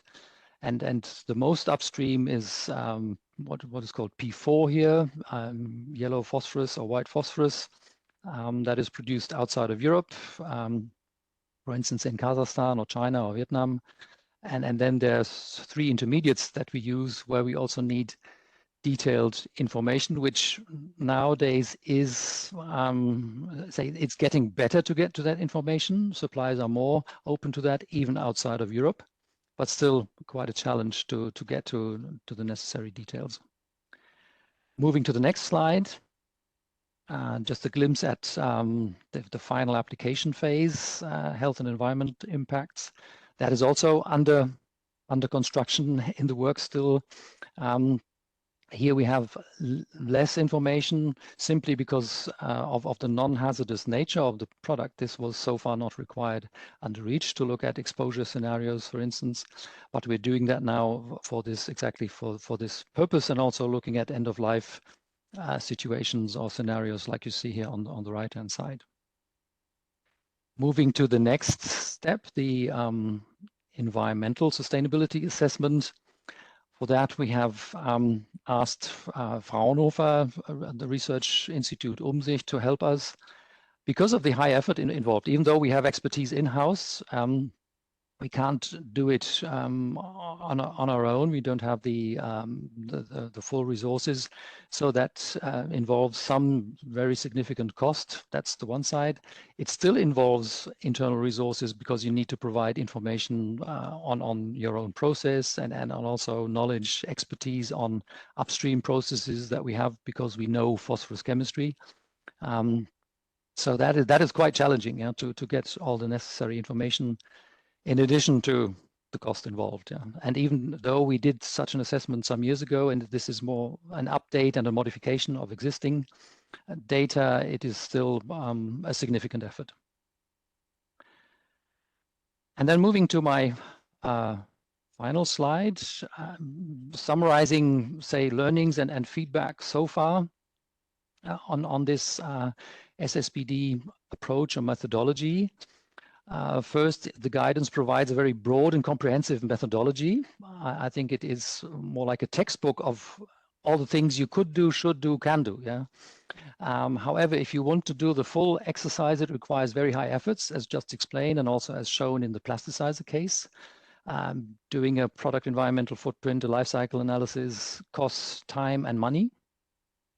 And what you heard yesterday already is the need for screening methods and a tiered approach, because what I show here below in these blocks, scout, scope, execute, commercialize, that's the process we use for innovation or innovating new products in our company, and others do it similarly with stage gate processes and stepwise approach.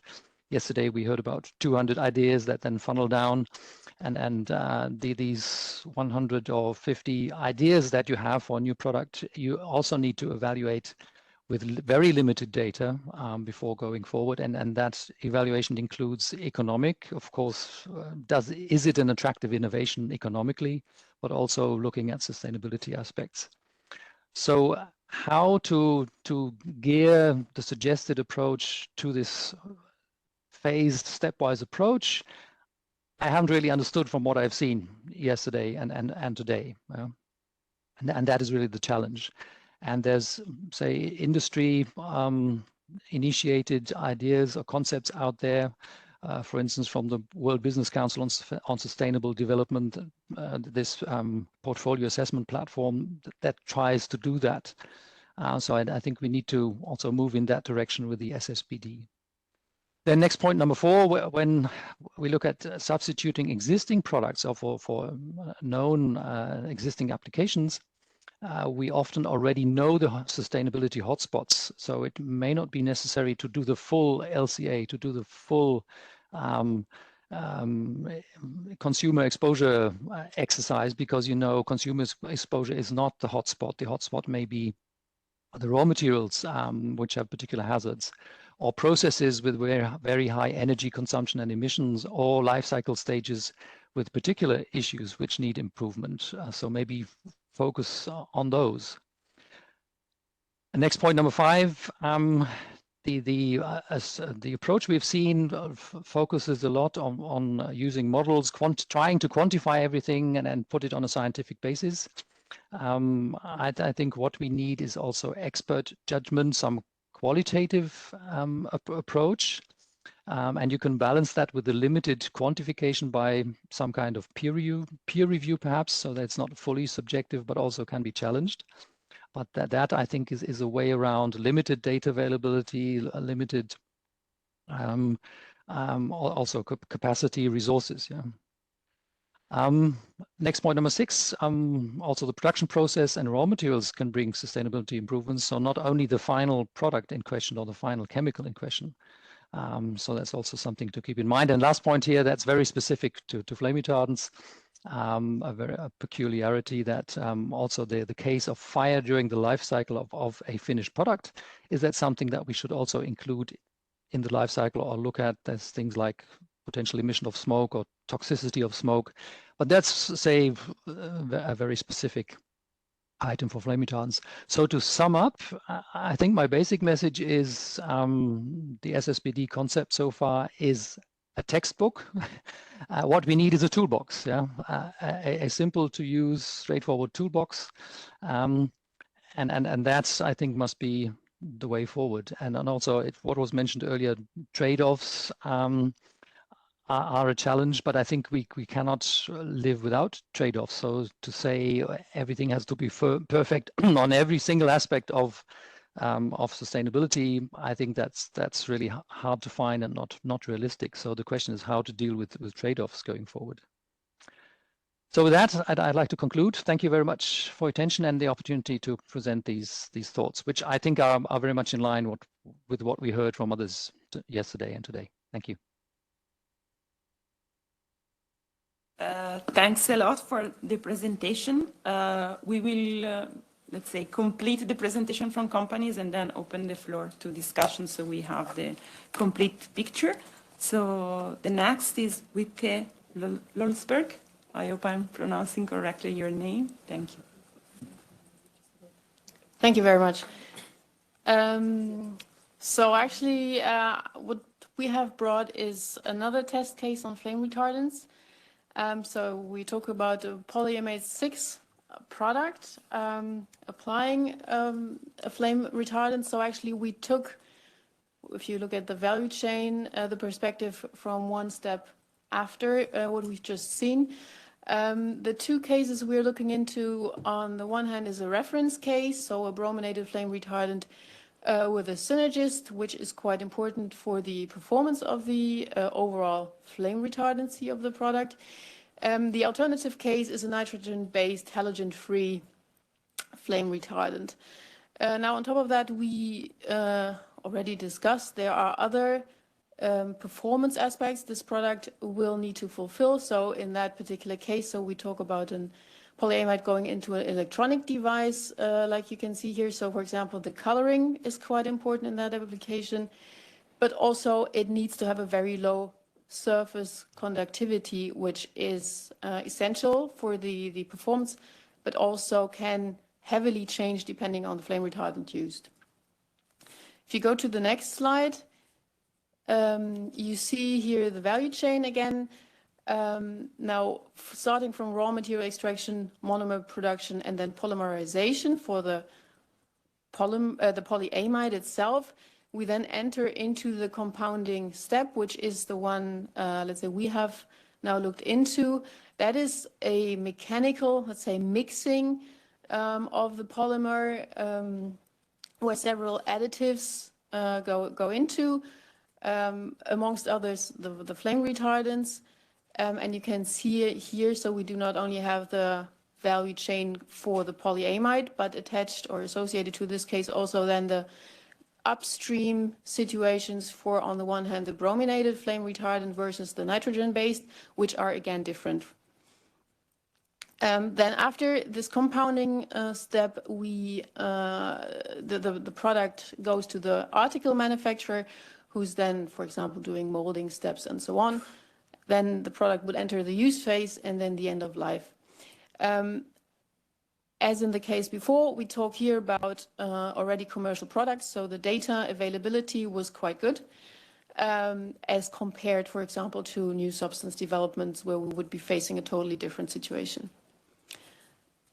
If you go to the next slide, so we will keep this feedback on the level of what were our lessons learned.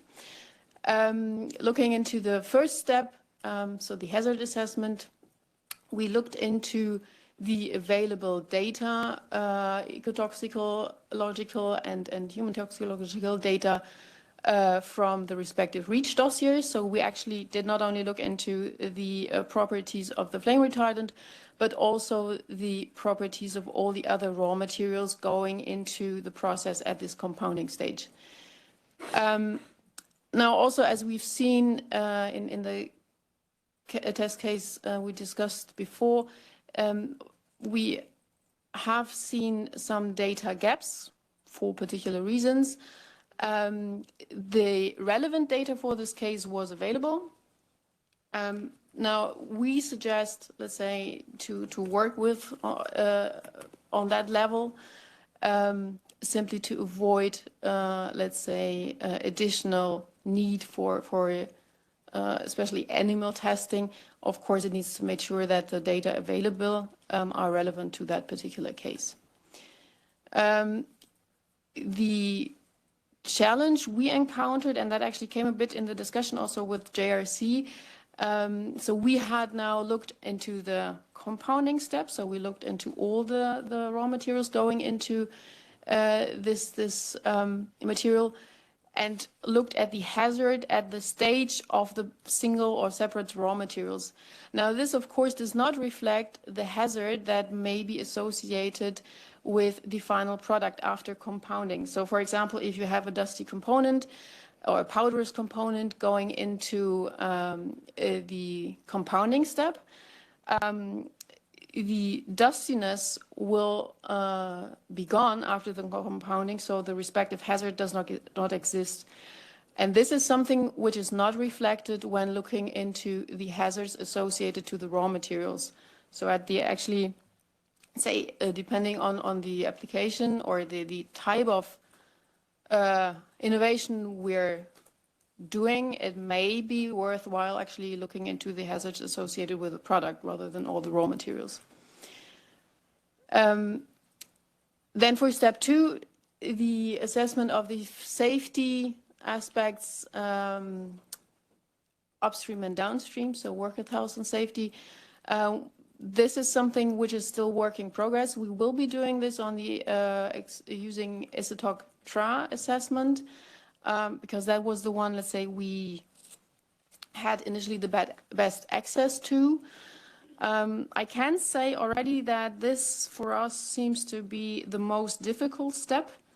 On the one hand, because it requires a lot of expertise, which you can find, but it's not expertise that is readily available in the R&D community.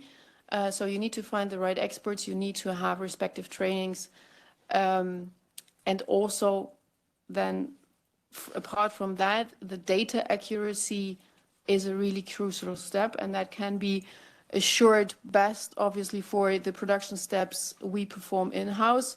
The further you go up and downstream, the less reliable, let's say, the data quality would be for this assessment from our perspective. If you go to the step 3 on the next slide, looking into the use case or use situation. So we will be using ProScale to do this analysis. And as this material, which will be the result of the innovation, is going into electronic devices, as shown, we would assume here a very little consumer exposure. Now, using ProScale, of course, in this case is possible because this is already quite a mature case. Definitely this would not work for new substance developments where only very preliminary data are available. Furthermore, the ProScale approach can be then implemented also in the PEF assessment further down instead of the use talks. And similarly, we want to explore the ecotoxicity behavior with ProScale E, which is currently still under development, but we want to test this out here, how well this performs.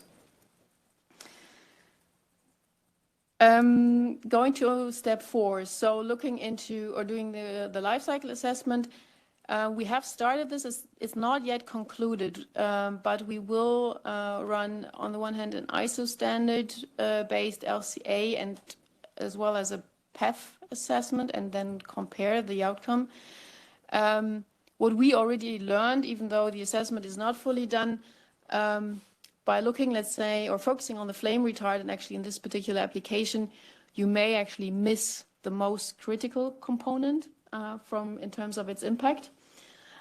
So therefore, it really is important to check what is, let's say, the hotspot in your respective innovation to make sure you don't, let's say, innovate or in the wrong direction or focus on the lower impact aspects. Here again, data availability will be a bigger problem. For PEF, respective category rules are not yet fully available. And then, I mean, which has been mentioned before, the data accuracy, depending on the particular application, on the particular value chain. So, for example, raw materials sourced but from different suppliers, or even the same supplier but coming from different locations, will heavily influence the outcome. And so, therefore, I think we need to define how to deal with those different differences if we don't want to end up with, let's say, averages, which are probably less meaningful at the end. Then to conclude, on the next slide, so overall, as mentioned, our assessment is not fully finalized. Still, I think we have already quite a good feeling on what are the benefits and the challenges. Generally, we can say that the SSbD framework offers a good foundation to support R&D towards the development of safe and sustainable by design products. And we are in full support to strengthen the goal to develop those products.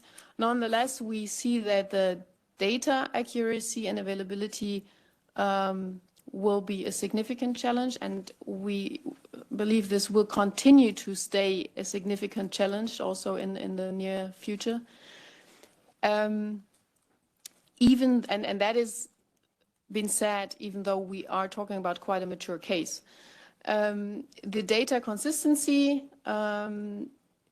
throughout, let's say, the whole life cycle of a product, we see as a difficulty because there may be changes. And also benchmarking against, let's say, products or alternatives in less transparent markets may actually lead to misleading results simply because of a lacking data.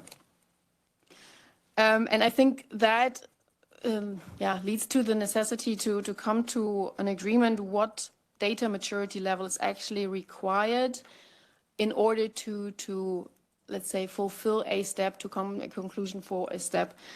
It was mentioned before, so for example, expert judgment is something to be considered in those assessments.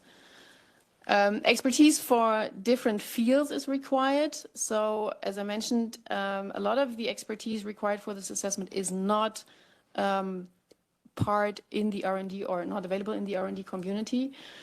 So therefore, a lot of training will be needed, and also experts to get into it. Also, we will partially use external expertise to train, but also then to support us with the actual doing, because we don't have the resources to do this, let's say, on top of the R&D work itself. So we assume this is an even bigger challenge for companies smaller than us. And this, of course, also comes along with resource needs and respective costs, which is also something to be considered in terms of competitiveness for R&D within Europe. So to conclude, after all what we have learned at the moment, apart from the sector-specific performance assessments, which we think need to be more visible in the assessment, we could envision this to be done through more specific assessment types. So, for example, to be a bit more specific, how to conduct an assessment for a compounded product or a mixtures in comparison to, for example, new molecular developments. So with that, I would thank you for the time to present the results. Thanks a lot. Very clear. We move then to Novozymes. There are two speakers. I don't know in which order. Okay.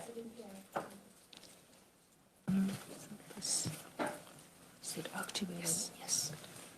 Well, thank you very much, and also thank you for giving us this opportunity to make a presentation.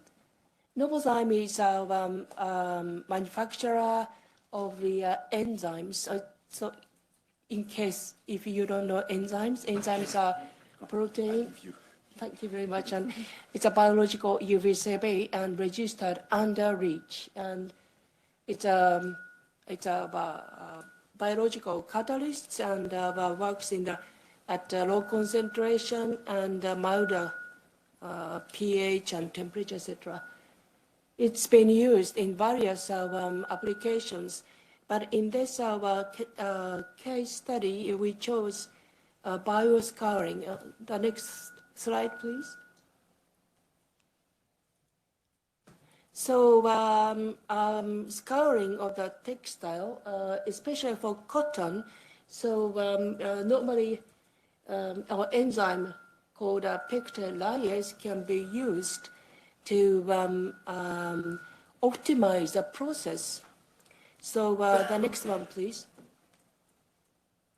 So so conventional scouring process. Sorry about howling. Yeah. Can you try with the different one, with the other, if you manage?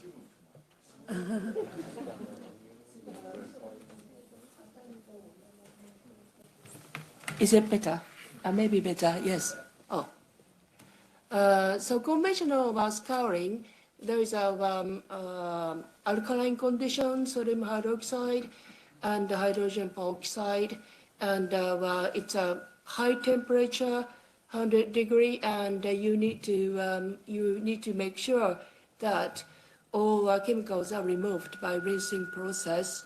With the enzymes, we can lower the temperature and also skip the rinsing process and also reduce or replace hydrogen peroxide, sodium hydroxide. Still, some raw material should be used, surfactants. Actually, a surfactants amount becomes higher. So this is a case study we made. The second one, please. The next slide, please. So we went through step 1 to step 4. And step 1, we know about enzymes. Enzymes are respiratory sensitizers, and it is defined as, according to Commission's recommendation, Group A or JRC's report. It's remember it's category H1.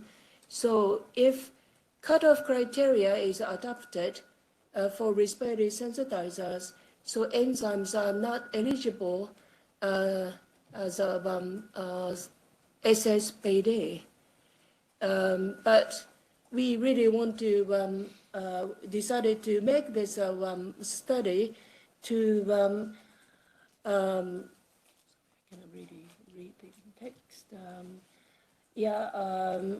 To make a sort of a illustration that this hazard-based simple cutoff criteria would reduce sustainability and also innovation in EU. And so with that said, we just proceeded, and we just wanted to also share our learning that, for example, for some substances, for QSAR cannot be used. This is also case of the enzyme. So as previous presenters also said that to gain good data or relevant data, correct the data is very challenging. We can do it because we are upstream manufacturer, but if SSbD is used by end user, it could be difficult for them to get this kind of a hazard property of the particular substances. So the next one, please. Step 2. So we followed also almost like a JRC's case study. So we registered, of course, this enzyme. So we have our chemical safety reports based on descriptors and also we documented exposures. The challenge is here is that we are in the lucky situation that we have a DMELs, derived minimal effect level, based on accumulated data for the past 50 years in the enzyme industry as well as the detergent industry. And this may not be the case for all substances. And another thing is that enzyme exposure cannot be made with a tier 1 tool like Isotoctora. It's based on actual measurements. We can do it, and we will make a measurement. It takes a lot of resources and time. It's not impossible, but it requires a lot of resources. And if it is if SSbD is applied by our end users, then it's very, very difficult to do. Although we want to help as much as possible, so it could be very also burden for SMEs. Of course, it would be very nice if we can, somebody develop IT tool to simulate exposures of substances like respiratory sensitizers and so on. But we haven't seen this kind of development for years. Right. Then maybe. The next one. The next slide, please. Step 3. It's a human health exposure or the final application. This is a process optimization, and resulted cotton. There's no change in the quality and so on. So cotton can be produced in the sustainable manners with enzymes. So we discussed it with the JLC and concluded that in this case study, there's no step 3. Then is that subject for SSbD, or how can we solve this kind of issue? Okay, yeah. If we can have next slide. I think both mics are the same. Anyways, before I move to the learnings from step 4, I just want to set the stage and share the background of the study. Namely, at Novozymes, we are new to product environmental footprint, but we do have over 15 years experience in life cycle assessment. And that, of course, helped in conducting this study, and it also influenced what kind of feedback we could provide. So I just want to sort of be transparent about that. The next point. And one of the things I want to raise is that the inventory of our product that was analyzed, the inventory was almost readily available in the LCA software. That's simply because over the years we automated the process, and that meant that we didn't have to go through and we didn't provide feedback on data collection step. And that typically in LCA can be a very challenging and time-consuming step. So I just want to stress that the fact that we don't provide feedback or complain about it is not that it was easy and straightforward. It's simply that we didn't have to go through it to such an extent. And the second point I want to make is that at the time of conducting the study, we didn't have access to EF-compliant secondary datasets, which normally would be mandatory to use in a PEF study. Which again has a consequence on the fact that we couldn't provide feedback on the coverage of those data sets, quality or applicability to our specific case. Now to the feedback that we could provide on the next slide. Our main learnings from step 4 are that the EF 3.0 impact assessment method does not cover direct emissions of enzymes to environment. It means that even if I model the emissions of enzymes to environment, they don't contribute to the results. And that's not necessarily because they don't have any impact, it's simply a data gap in the method. And in our case, it had consequence for non-carcinogenic human toxicity and freshwater ecotoxicity, which we decided not to include in the results because it wouldn't be a fair comparison between a conventional scouring and enzymatic process. The second point, before sort of completely giving up on these two impact categories, we looked into the underlying toxicity model, USTOX, and learned that in the current form, at least, it may not be suitable to derive factors for substances like enzymes.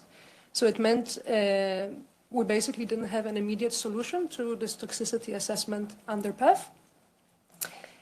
And my last point is related to the fact that there was a lack of procedure or a data set for modeling a treatment of wastewater with a specific composition. And again, we're comparing two systems which generate wastewater with different composition, with different chemicals included.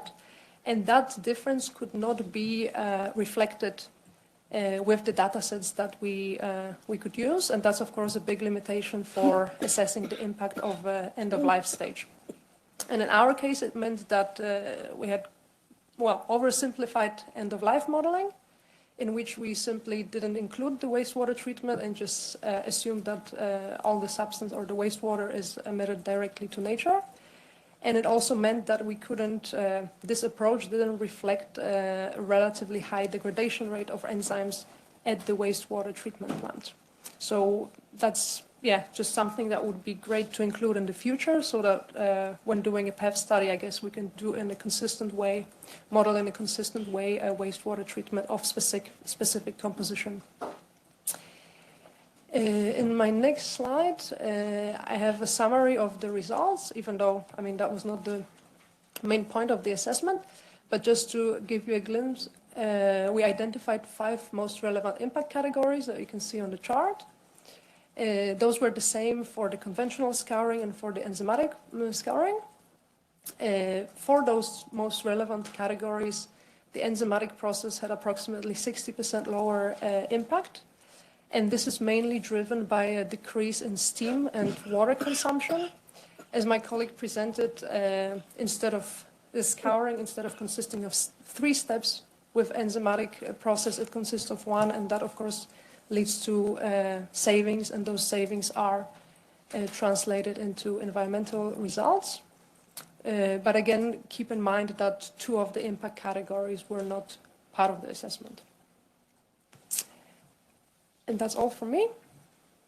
I think there's one more. Yes. Right down, just a very brief summary.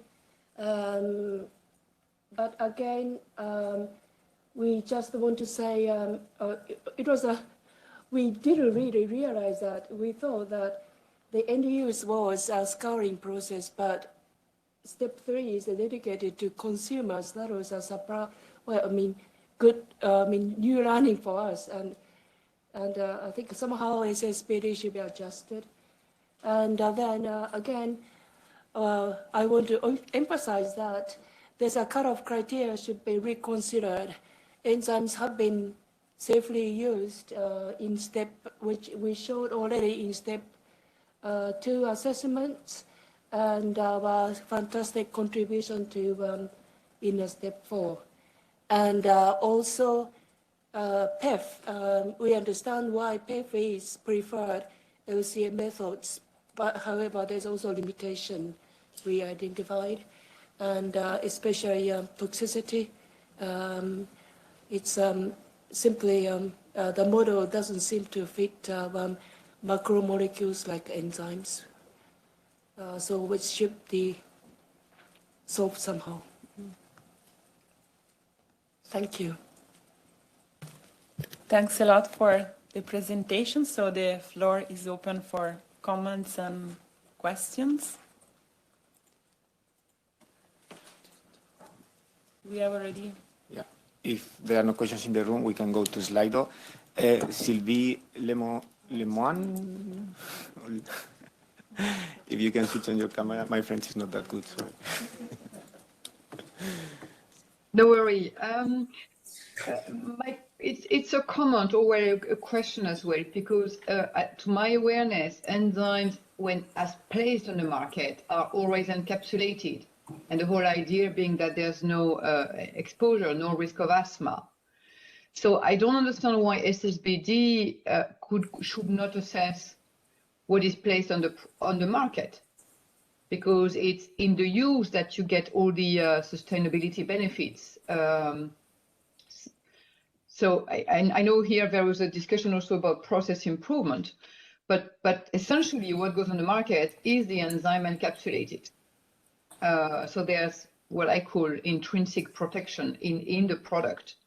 And what prevents in the SSbD assessment framework, what would prevent doing that?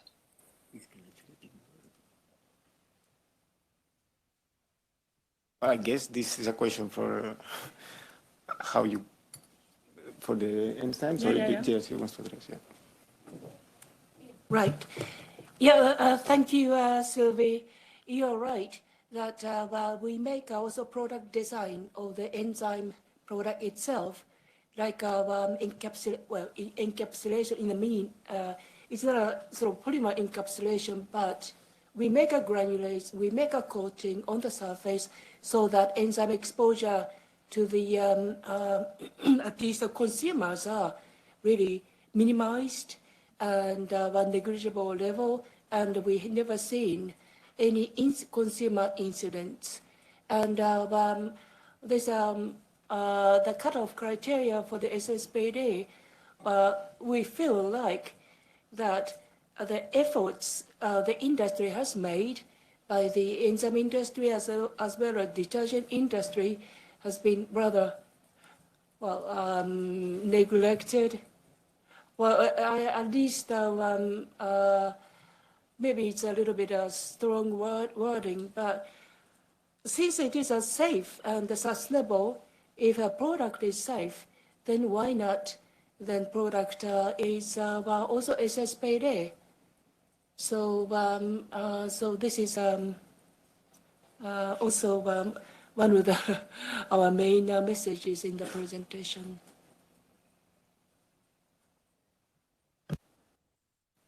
Thank you. We go to the next one on Slido. Angela Smith, if you are available. Yes, good morning, good afternoon. Yeah, the question I have is for the industry presenters who build these cases, approximately how much FTE, so how many people and how many hours of people are involved to create such a case study? Because as you say, it's intensive, and these are already mature cases. So for new developments or less mature cases, it's even more probably, just to get a bit of an idea.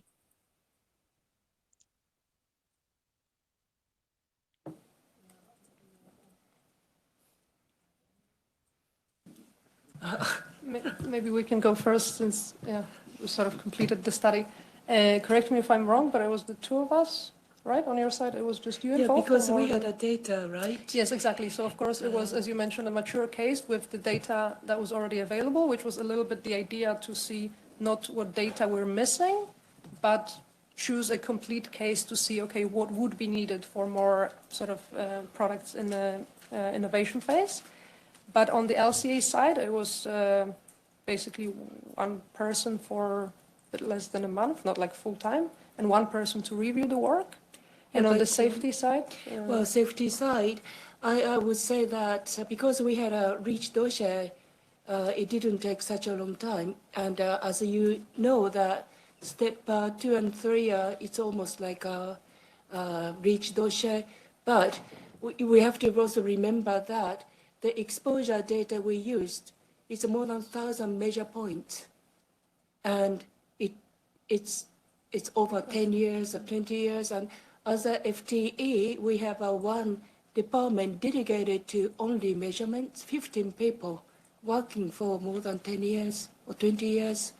So it's difficult to consolidate how many FTEs in total we used for data generation as well as creation of a SSbD report. Of course, because we had a data, good data, and we had a LCA, previous LCA on the case study, right? So then sort of, in my part, it's a sort of translation to SSbD, but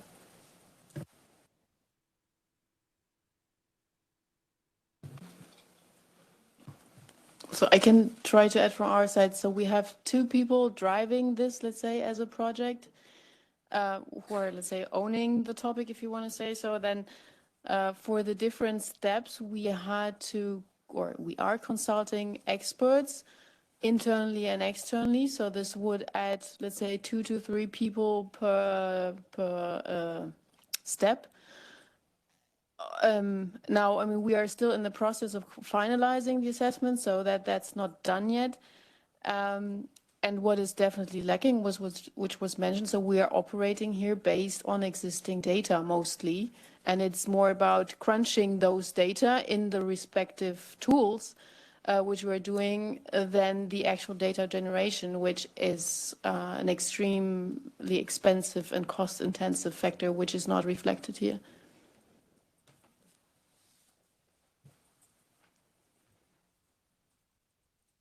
I don't know if from Clarion want to add as well on this. Adrian, if you're still there.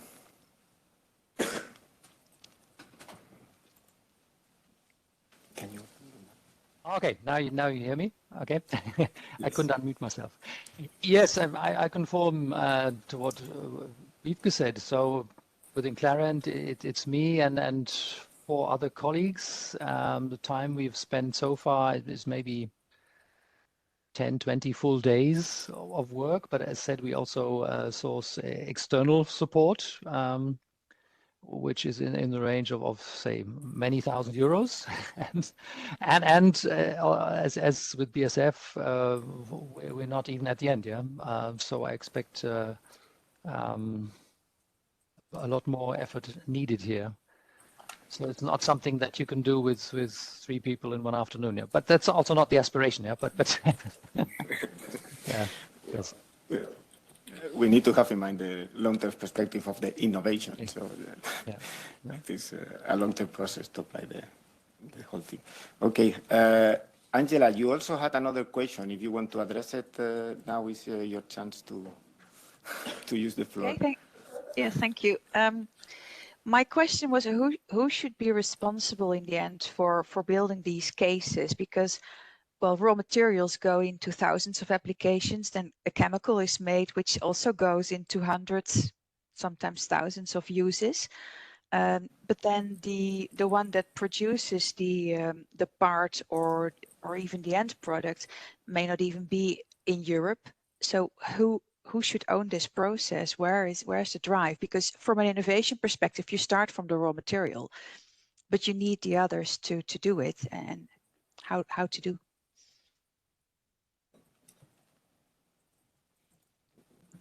I think it will be good if you share your thoughts on what is upstream or downstream your cases, and then we maybe intervene as well.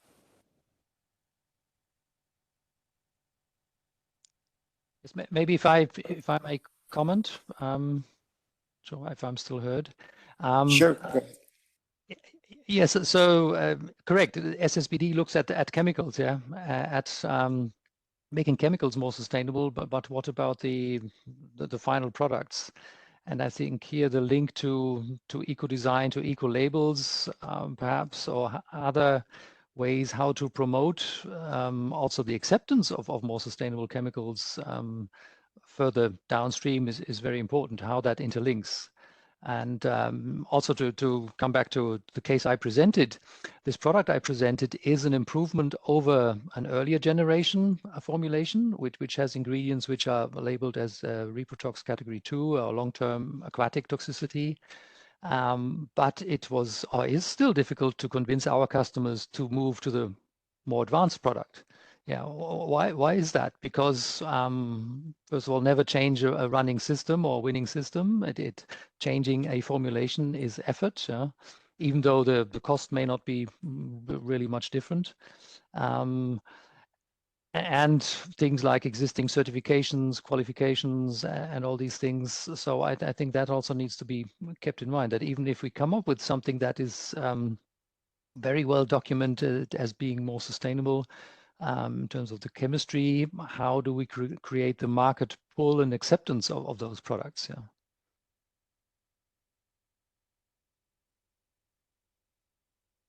Thanks, Adrian. Other companies want to contribute to this question? Yeah. For me, actually, this question links back to what is the purpose of the assessment. If the purpose of the assessment is to improve innovation or the outcome of the innovation, then I think the data and the ownership of the process of the assessment should be within the company that's actually innovating. If the, let's say, aim is to have an improvement across the whole value chain, so from, let's say, crude oil to the final product, then this obviously is also part, or in some cases, beyond what a single company can influence. So therefore, I think then different mechanisms need to be applied. But then the first question is really, what is the intended goal for SSbD, which needs to be answered first? That would be my take on this.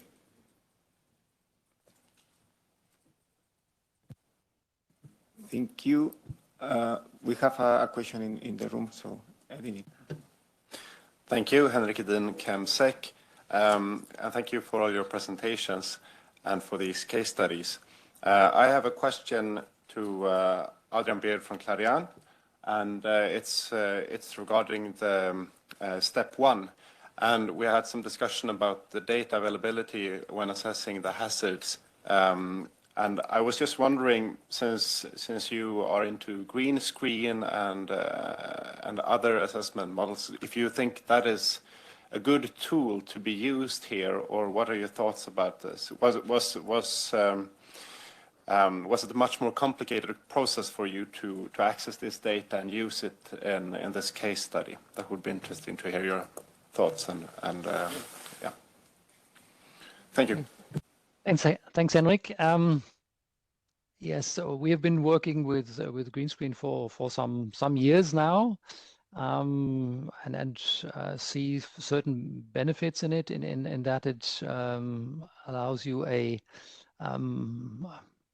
quick, not so quick as suggested, but still rather a rather fast assessment of the hazard profile of chemicals. But as said, you need to also provide very good data to the assessors. It often takes also some iterations of discussing results and going through the tox reports together, because not everything is maybe clearly spelled out there.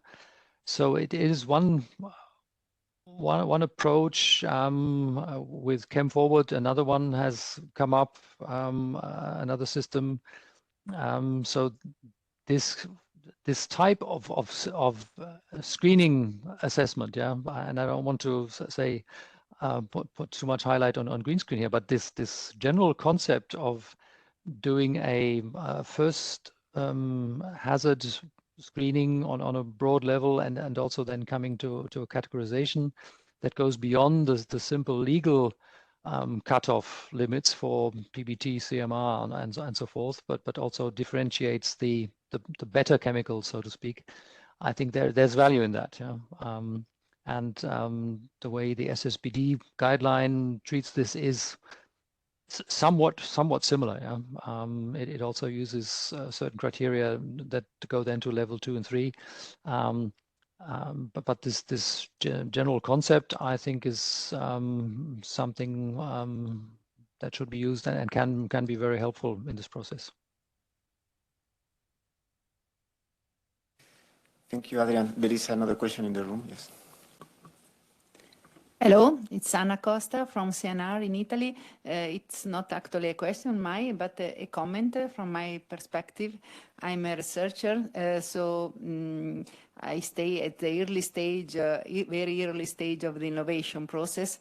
I'm now coordinating a project on safe and sustainable by design of nanomaterial, but from a perspective of a designer. So what I see is a lot of overlapping between LCA, eco-design, such framework from JRC. But at the end, what I am expecting from JRC, and I'm sure that it will be so, it will be also the possibility to have decisional criteria, to have, so this is what is differentiating such framework, or in my view, the claim of this framework from the other framework. So the possibility to have guideline for the designer, to have decisional criteria, so to include all these lessons learned also from previous framework, but to provide instruction for the designer since the early stage of the innovation up to the end.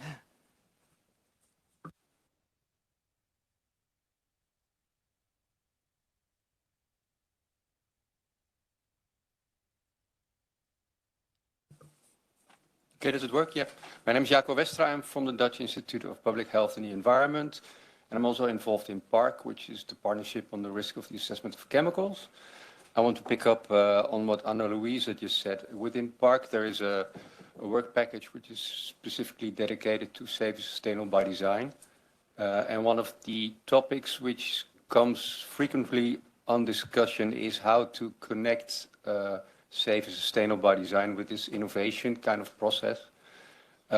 Within PARC, we are looking at developing a toolbox which should be of aid in this process. And the thinking is, and I think the person from Clariant also put that on the table, is that if you look at the innovation process, you can divide it up into chunks, like you have an early phase of the innovation and a mid phase in the innovation and an end phase in innovation.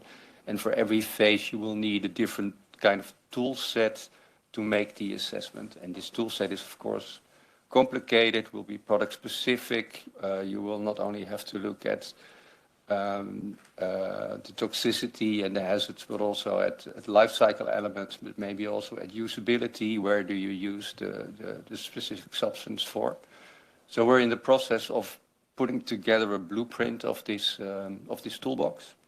And I think that's one important piece of help we can offer. And I think the other part is, in my opinion, is that you see that I'm really impressed by all the work that has been done here, but that we need we need to get our hands dirty more, and that we need to just iterate a few case studies and see where we can go and what kind of issues we encounter. And we are very willing and helpful to aid with all these issues. So that's what I want to add. Thank you.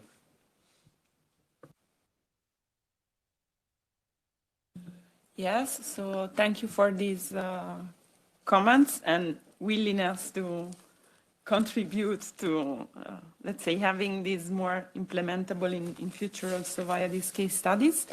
We move then to the next section, which is a presentation from another colleague of JRC online on the SSbD reporting template. So the occasion to, let's say, give input in relation to the case studies conducted and the timeline for the testing period. Lucian, can you hear us? Yes, I hope you can also hear me. Yes, the floor is yours. Yes, we see and hear you well.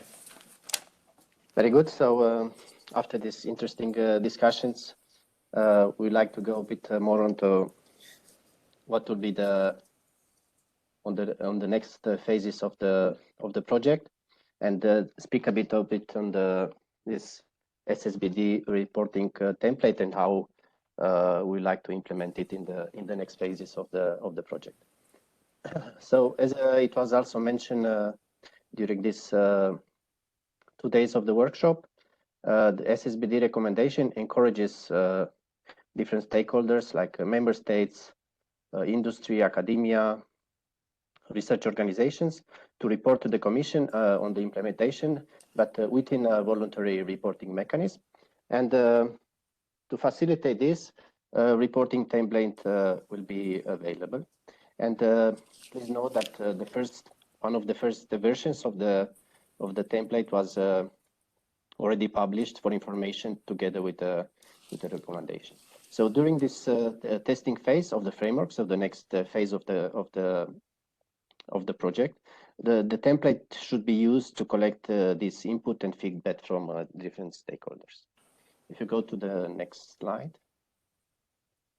So to go a bit more in details about the purpose. So here the reporting template, the aim is to collect feedback on different activities to promote SSbD in different research and innovation programs, to collect feedback to revise the framework, and finally to collect SSbD assessment results, including information on methods and data.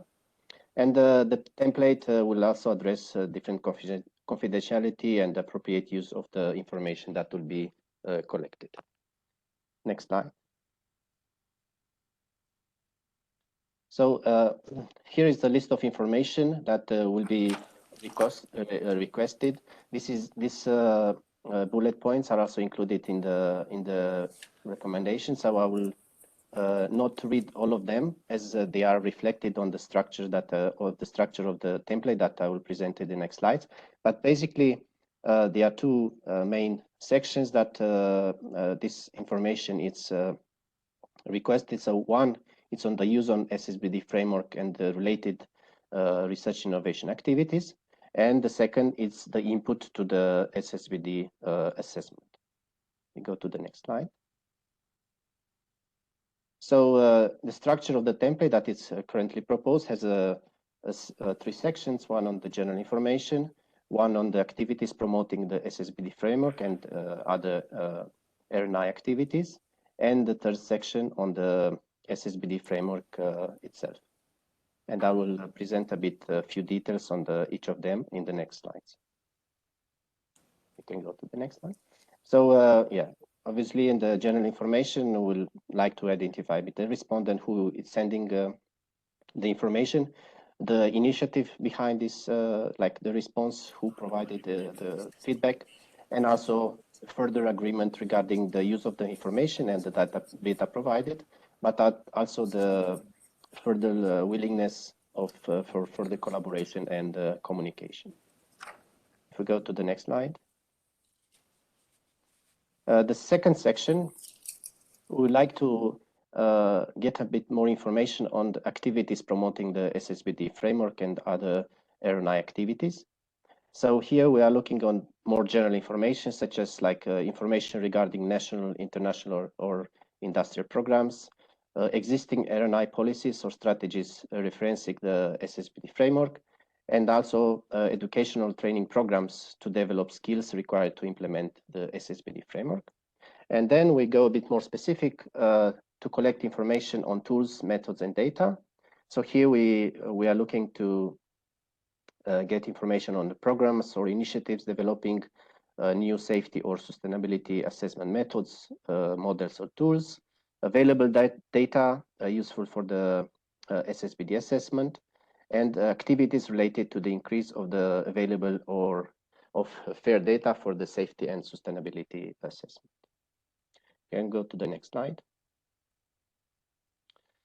So the third section of the proposed SSbD template refers to the input to the framework. So here the information should come from stakeholders that apply the framework within different case studies. So this will follow also a similar approach, like as you have seen in the presentations of my colleagues. So here we are looking for information on the chemical or material assessed, so general information such as identification, structure, phys-chem properties, and applications and use where possible. Then important, it will be information regarding the life cycle stage of the chemical or material that was assessed. For example, if the assessment was done in the design phase, on the development phase, production, or it was already a chemical that it's in use. And then we'll require also some case study description. Next slide. Will be also interesting to get information on the SSbD principle applied and the actions performed, indicators used during the design phase of the chemical and material. And then this is like will give some additional information according to the framework. And then also we'll look into suggestions regarding this SSbD design principle, challenges and ideas for improving them. Next slide. And finally, we would like to have information on the assessment performed. So here, the same as it was presented during these 2 days, we like to have information on each of the assessment steps, which aspects were assessed, indicators, methodology, and tools applied. The SSbD evaluation, so conclusions for each step and the overall evaluation. And then information on the data used for the assessment, which type of data, sources of data, license for the data, eventually if quality criteria or information on the fair data if they were used. Then links to to the information provided in other different contexts, and additional data files or references. And then here we are also looking, in order to improve the framework we will look also to suggestions regarding the assessment steps and the evaluation procedure, and then suggestion regarding the actual SSbD criteria definition for each step. And with this, I'll go to the next slide. So, as I mentioned, the first version of the template was published together with the recommendation, and we will look. My colleagues will give some more information in the next session about. We look to get some feedback from the stakeholders on the format of the template, on the structure, on the content, and then based on these discussions, we will prepare a new version, an operational version to be used for the testing phase. And we expect that the first session for collecting this feedback to be open in the Q2 of 2023 with a duration about 2 months. And with this, I think this was my last slide, so I get back to Brussels. Thank you. Thank you, Lucian. We have time for some questions. There is one already online, so maybe we take that first. Sure. There is a question on the making the input from stakeholders through this reporting template to make it publicly available. The objective is that, so stakeholders, you implement the framework and you come back to us, and this input is used internally by JRC in order to improve the assessment framework. Then, based on the information provided, there might be the cases that JRC contacts the applicant that submitted this information and maybe discuss with them if they are willing to use this information in the next workshop. But this will be approached personally, the information that is key and we consider relevant for discussions and after agreeing with the stakeholder. But by default, this information is only used internally for the purpose of reviewing this framework and making learning from you and improving each of the assessment steps. And also there are other elements in terms of, especially for the member states, in terms of collecting feedback on how they are promoting SSbD in the national R&I programs. This is also information that RTD will be collecting and make it public maybe for the next workshop in order to ensure how the recommendation is being implemented by member states. And Sophie wants to add as well. No, I just wanted to add that we need to differentiate the two different phases of this survey. There is the one which is really about, applying the framework and the data which comes out of that. But then there is the more, I would say, public information about how member states or other organizations take up SSbD in their programs. There is a development of tools, methods, what is findable, what is available. As was mentioned before, Park is developing a toolbox, so it might also be good then to indicate that they know which tools are, on there. So I think there is clearly a need to differentiate the two sections of the questionnaire with regards to how the information will be used.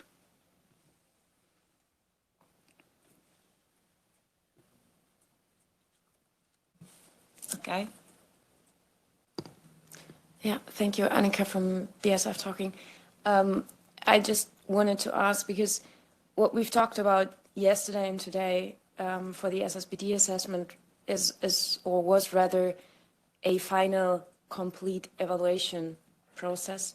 And I think what we've been missing and what we've been also talking about in the past hours is that maybe we should focus a little bit more on the design process. So when we really start in developing substances, chemicals, materials. And I'm not so sure if that template will force us in giving you information in a certain way. I think it would be better for us to give you more detail about our research and innovation process. Yeah, so what is actually possible for us to implement? I don't think that we can now at the moment implement SSbD as it stands at the moment, because it's just too big and too complicated. But what we could give is give you our views, our ideas of how we could implement in our research and development certain aspects, or maybe how we would view the safe and sustainable by design, what would be possible for us. So maybe just as an addition, I don't know if that template will force us into something that it might maybe be easier for us to give you information on how we would see that and how we could implement something like this. Sure. Yeah, this is definitely more than welcome. And the thing is that the template as it is now that you have it available on our website is open for feedback from your side. So during the consultation period of this draft report that we have now, that we will open until 2nd of March, you can send your comments in order to improve the template as it is, and insert all these elements for how to address the design stages and which elements could be actually integrated and all that. And we, after closing this, JRC will work on an elaborated version of this reporting template, which is what we will make available for this collection of feedback later on.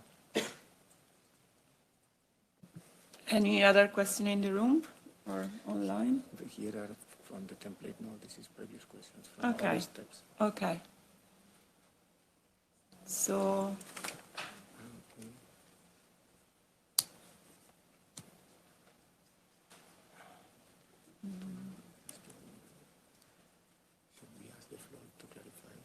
Yeah, there is a question online from Gitta Egbers, but we are not sure exactly what you mean. If you can take the floor and explain.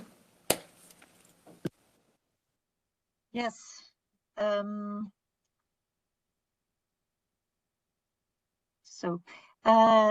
So when I see this extensive amount of data that is being requested in this what has been presented before that should be provided in the report, is the intention that each and every SSbD analysis within the companies should be provided with such an enormous amount of data and information, or is this only for those more or less pilots be the case, or what is the intention? That was my question. Yeah, the template aims at collecting feedback on the application, not that you are sharing the data with us.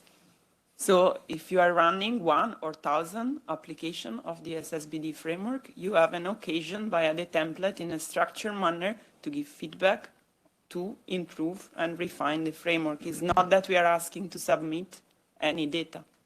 So on the framework, not on the content. Okay. No, but yes, we did.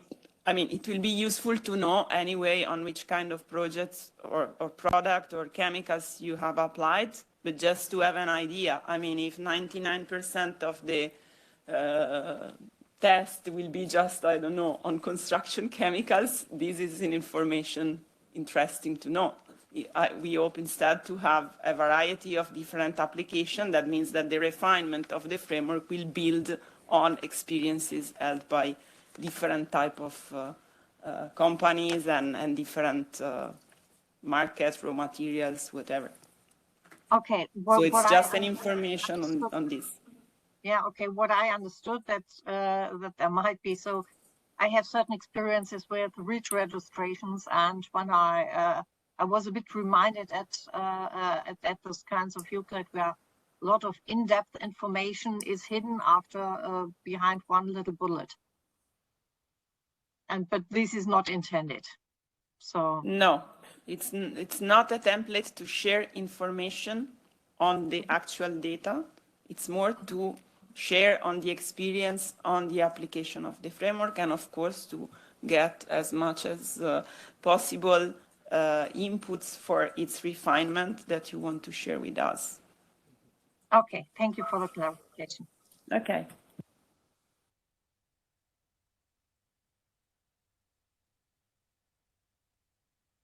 Okay, if there are no other comments on the template, maybe we move towards the end to wrap up these intense mornings and afternoon.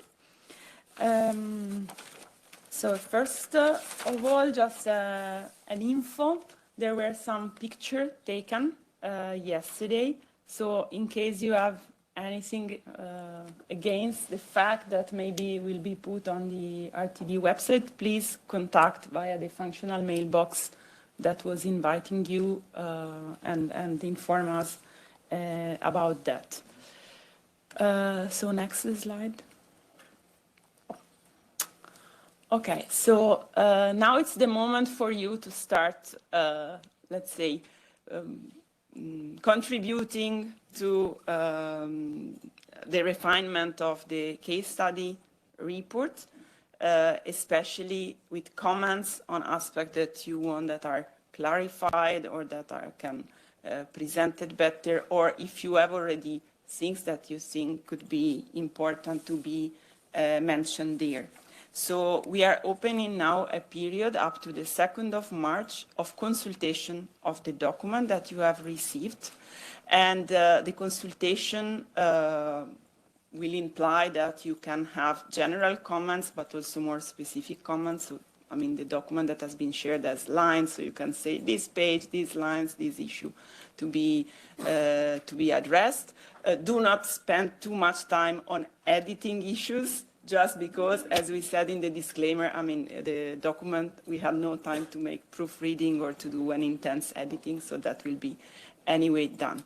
But the possibility for you to share the comments will be made in a manner that you have before to answer a few questions in a survey that will address mainly the challenges that you see for overall the implementation of the framework. We were discussing, of course, in these 2 days a lot about these challenges, but it will be very helpful that everyone that will contribute to the consultation of the document is answering these few questions, just to maybe have the possibility for those that were not taking the floor to have their say as well. And the idea is that, let's say, the results of these few questions of the survey will be also shared in the final document of the case study. If you had the opportunity already to open the document, you saw that there is a dedicated chapter, a chapter 3, on lesson learned, let's say, comments. This is just a draft. It will be really a document building on everything that has been said in these 2 days and everything that will be collected during the consultation. So it will be somehow a collective, a chapter built on this collective effort. The survey and, let's say, the opening of the consultation on the document will be open via an email that we circulate via the functional mailbox next week, together with the link to the recording of the workshop, in case you want to share with colleagues that were not able to join us. Okay, I have few points that are my taken from these 2 days that were of, I mean, I think immensely useful for us to reflect on several things, and then I will pass the floor to Sophie. I think, honestly, the work on this SSbD framework may keep us quite busy for ages. So something that I may ask you also in the comments and also in the template is to help us doing a prioritization. In the sense, there are a number of things that could be done to have it improved, but probably we can together find where to concentrate most of the effort, which will not be just the JRC effort. As Jaco said before, there is Park now reflecting and applying on case studies, but also supporting the definition of a toolbox. There are many involved in the application. There are these horizon calls that are dedicated to developing specific tools to facilitate the implementation. So whatever you will share in terms of this prioritization action will really have the possibility to be taken into account. So please use at best this opportunity. For sure, a reflection, at least from my personal view, is needed on this tiered assessment. And this is going hand in hand with the fact that probably the framework has to be somehow nuanced, considering in which TRL level you are with your chemical. So this, I think, it's an area that is something we have anyway to reflect upon. Then I think the case study we conducted, but also the example that has been shared, put very clearly something that was probably a bit implicit in the framework, but it was made explicit in terms of the need of some sector-specific adaptation of the framework or aspect of tools or elements like impact categories or specific chemicals that are missing, for which a specific sector or specific area of application might have some need. And this is again something that probably has to be considered in the refinement, how to allow for saying, okay, there is a part of the framework which is a must-have, and then there for everyone, and then there are parts that instead are very much related to the specific sector. Another key elephant, super big elephant in the room, is in relation to the data availability, because of course this is very much matter of the possibility and the willingness to share this data with appropriate technologies to have all the data secure at the maximum in terms of confidentiality, whatever, but to have those shared along the supply chain. So this is not just an effort that could be a commission effort. This is really something that is involving you as well. And this is also the input possible on discussion we had on uncertainty. Of course, while moving along the TRL steps, we might have less uncertainty because we also know better the process, because we are streamlining or reducing the options in terms of production or in terms of application. But this is also related to the availability of certain data, especially from upstream producers, that in many cases are producers of big quantities, producers that then are supplying many different producers of, for example, finer chemicals. So the topic of the uncertainty and the data availability and how the two are connected, for me, it's another topic which is a bit something we discuss. Then something that can be, again, related to the tiered assessment, but not only. It's something I was listing as a sort of potential checklist that we might have to think about to say, okay, maybe there is a screening phase in which we can say what is relevant and what is not, especially guiding and maybe complementing a step that we were not discussing in these 2 days, which is the design phase. So going back to this part. I conclude here giving the floor to Sophie with a last reflection, which is, of course, this SSbD framework is in the middle of, let's say, very different needs. Because if I look with the eyes of the researcher, which is my past and somehow also my present, I see that maybe there is the need of saying, we are super comprehensive, we are super detailed, we want to know everything, and we want to have the best approach ever. On the business side, let's say we want something that can be simple, quick, and cheap. So the SSbD framework is in between. Help us to have this in between with something that is useful, because at the end, this is what we want. Sophie. Thank you. So I think picking up on this last point, which was also one of my reflections, is that with this framework, yes, we are still in a learning phase. We are still in between the research and innovation and the final applicability, where you want, as Serenella said, something which is easy, cheap, and fast. And I think it is important that we, as a community, continue to developing this together. And what I really wanted to express today is a big thank you to all of you, and especially also to the work of the GSC colleagues, but also to the 3 companies who engaged in playing, the game with us, and who have tried and have presented today their experience. I'm quite proud to see that we're actually moving out of just, sitting in front of our laptops and writing documents and trying to put everything together. And that it is, what I've seen today and what I hear from the discussion is that there is a willingness to try to make this work in a good way so that it can be used by everybody, because we see and we all understand, I think, the underlying needs of protecting, at the end of the day, also our planet. And, sustainability is an important issue in general. But so a big thank you for everybody, and I think it has really been a good workshop. Some of the points, well, Serenella already talked about data. I also retained the training needs. And I think this is, again, something where we'll go back to, especially also some of the Horizon Europe funded projects, and we will really try to make sure that they engage also in summer schools and trainings.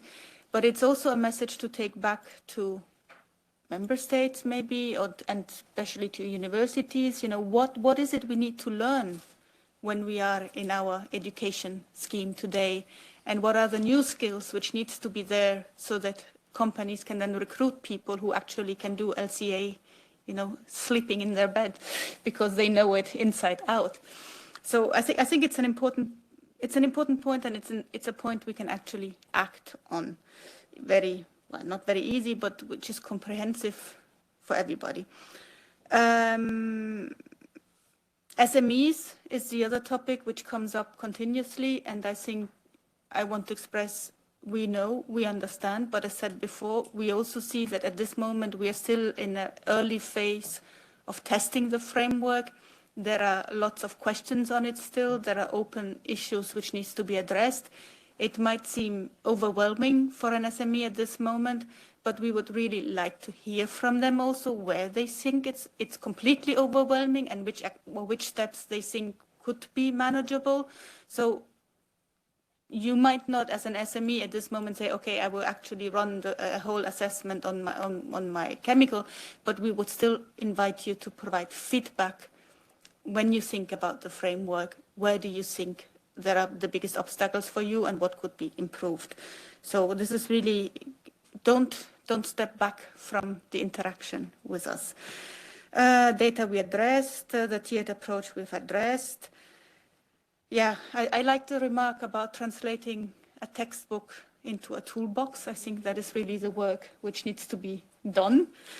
And then I noted also this issue about the design phase. How do we better engage with the design phase?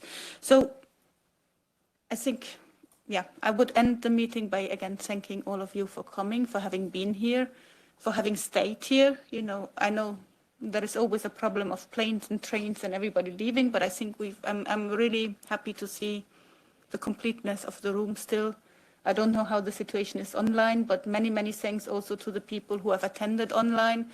I hope we managed to make it a little bit more interactive for you by allowing you to also participate actively in the discussions. And thank you for all the colleagues who have worked with us to get all this going.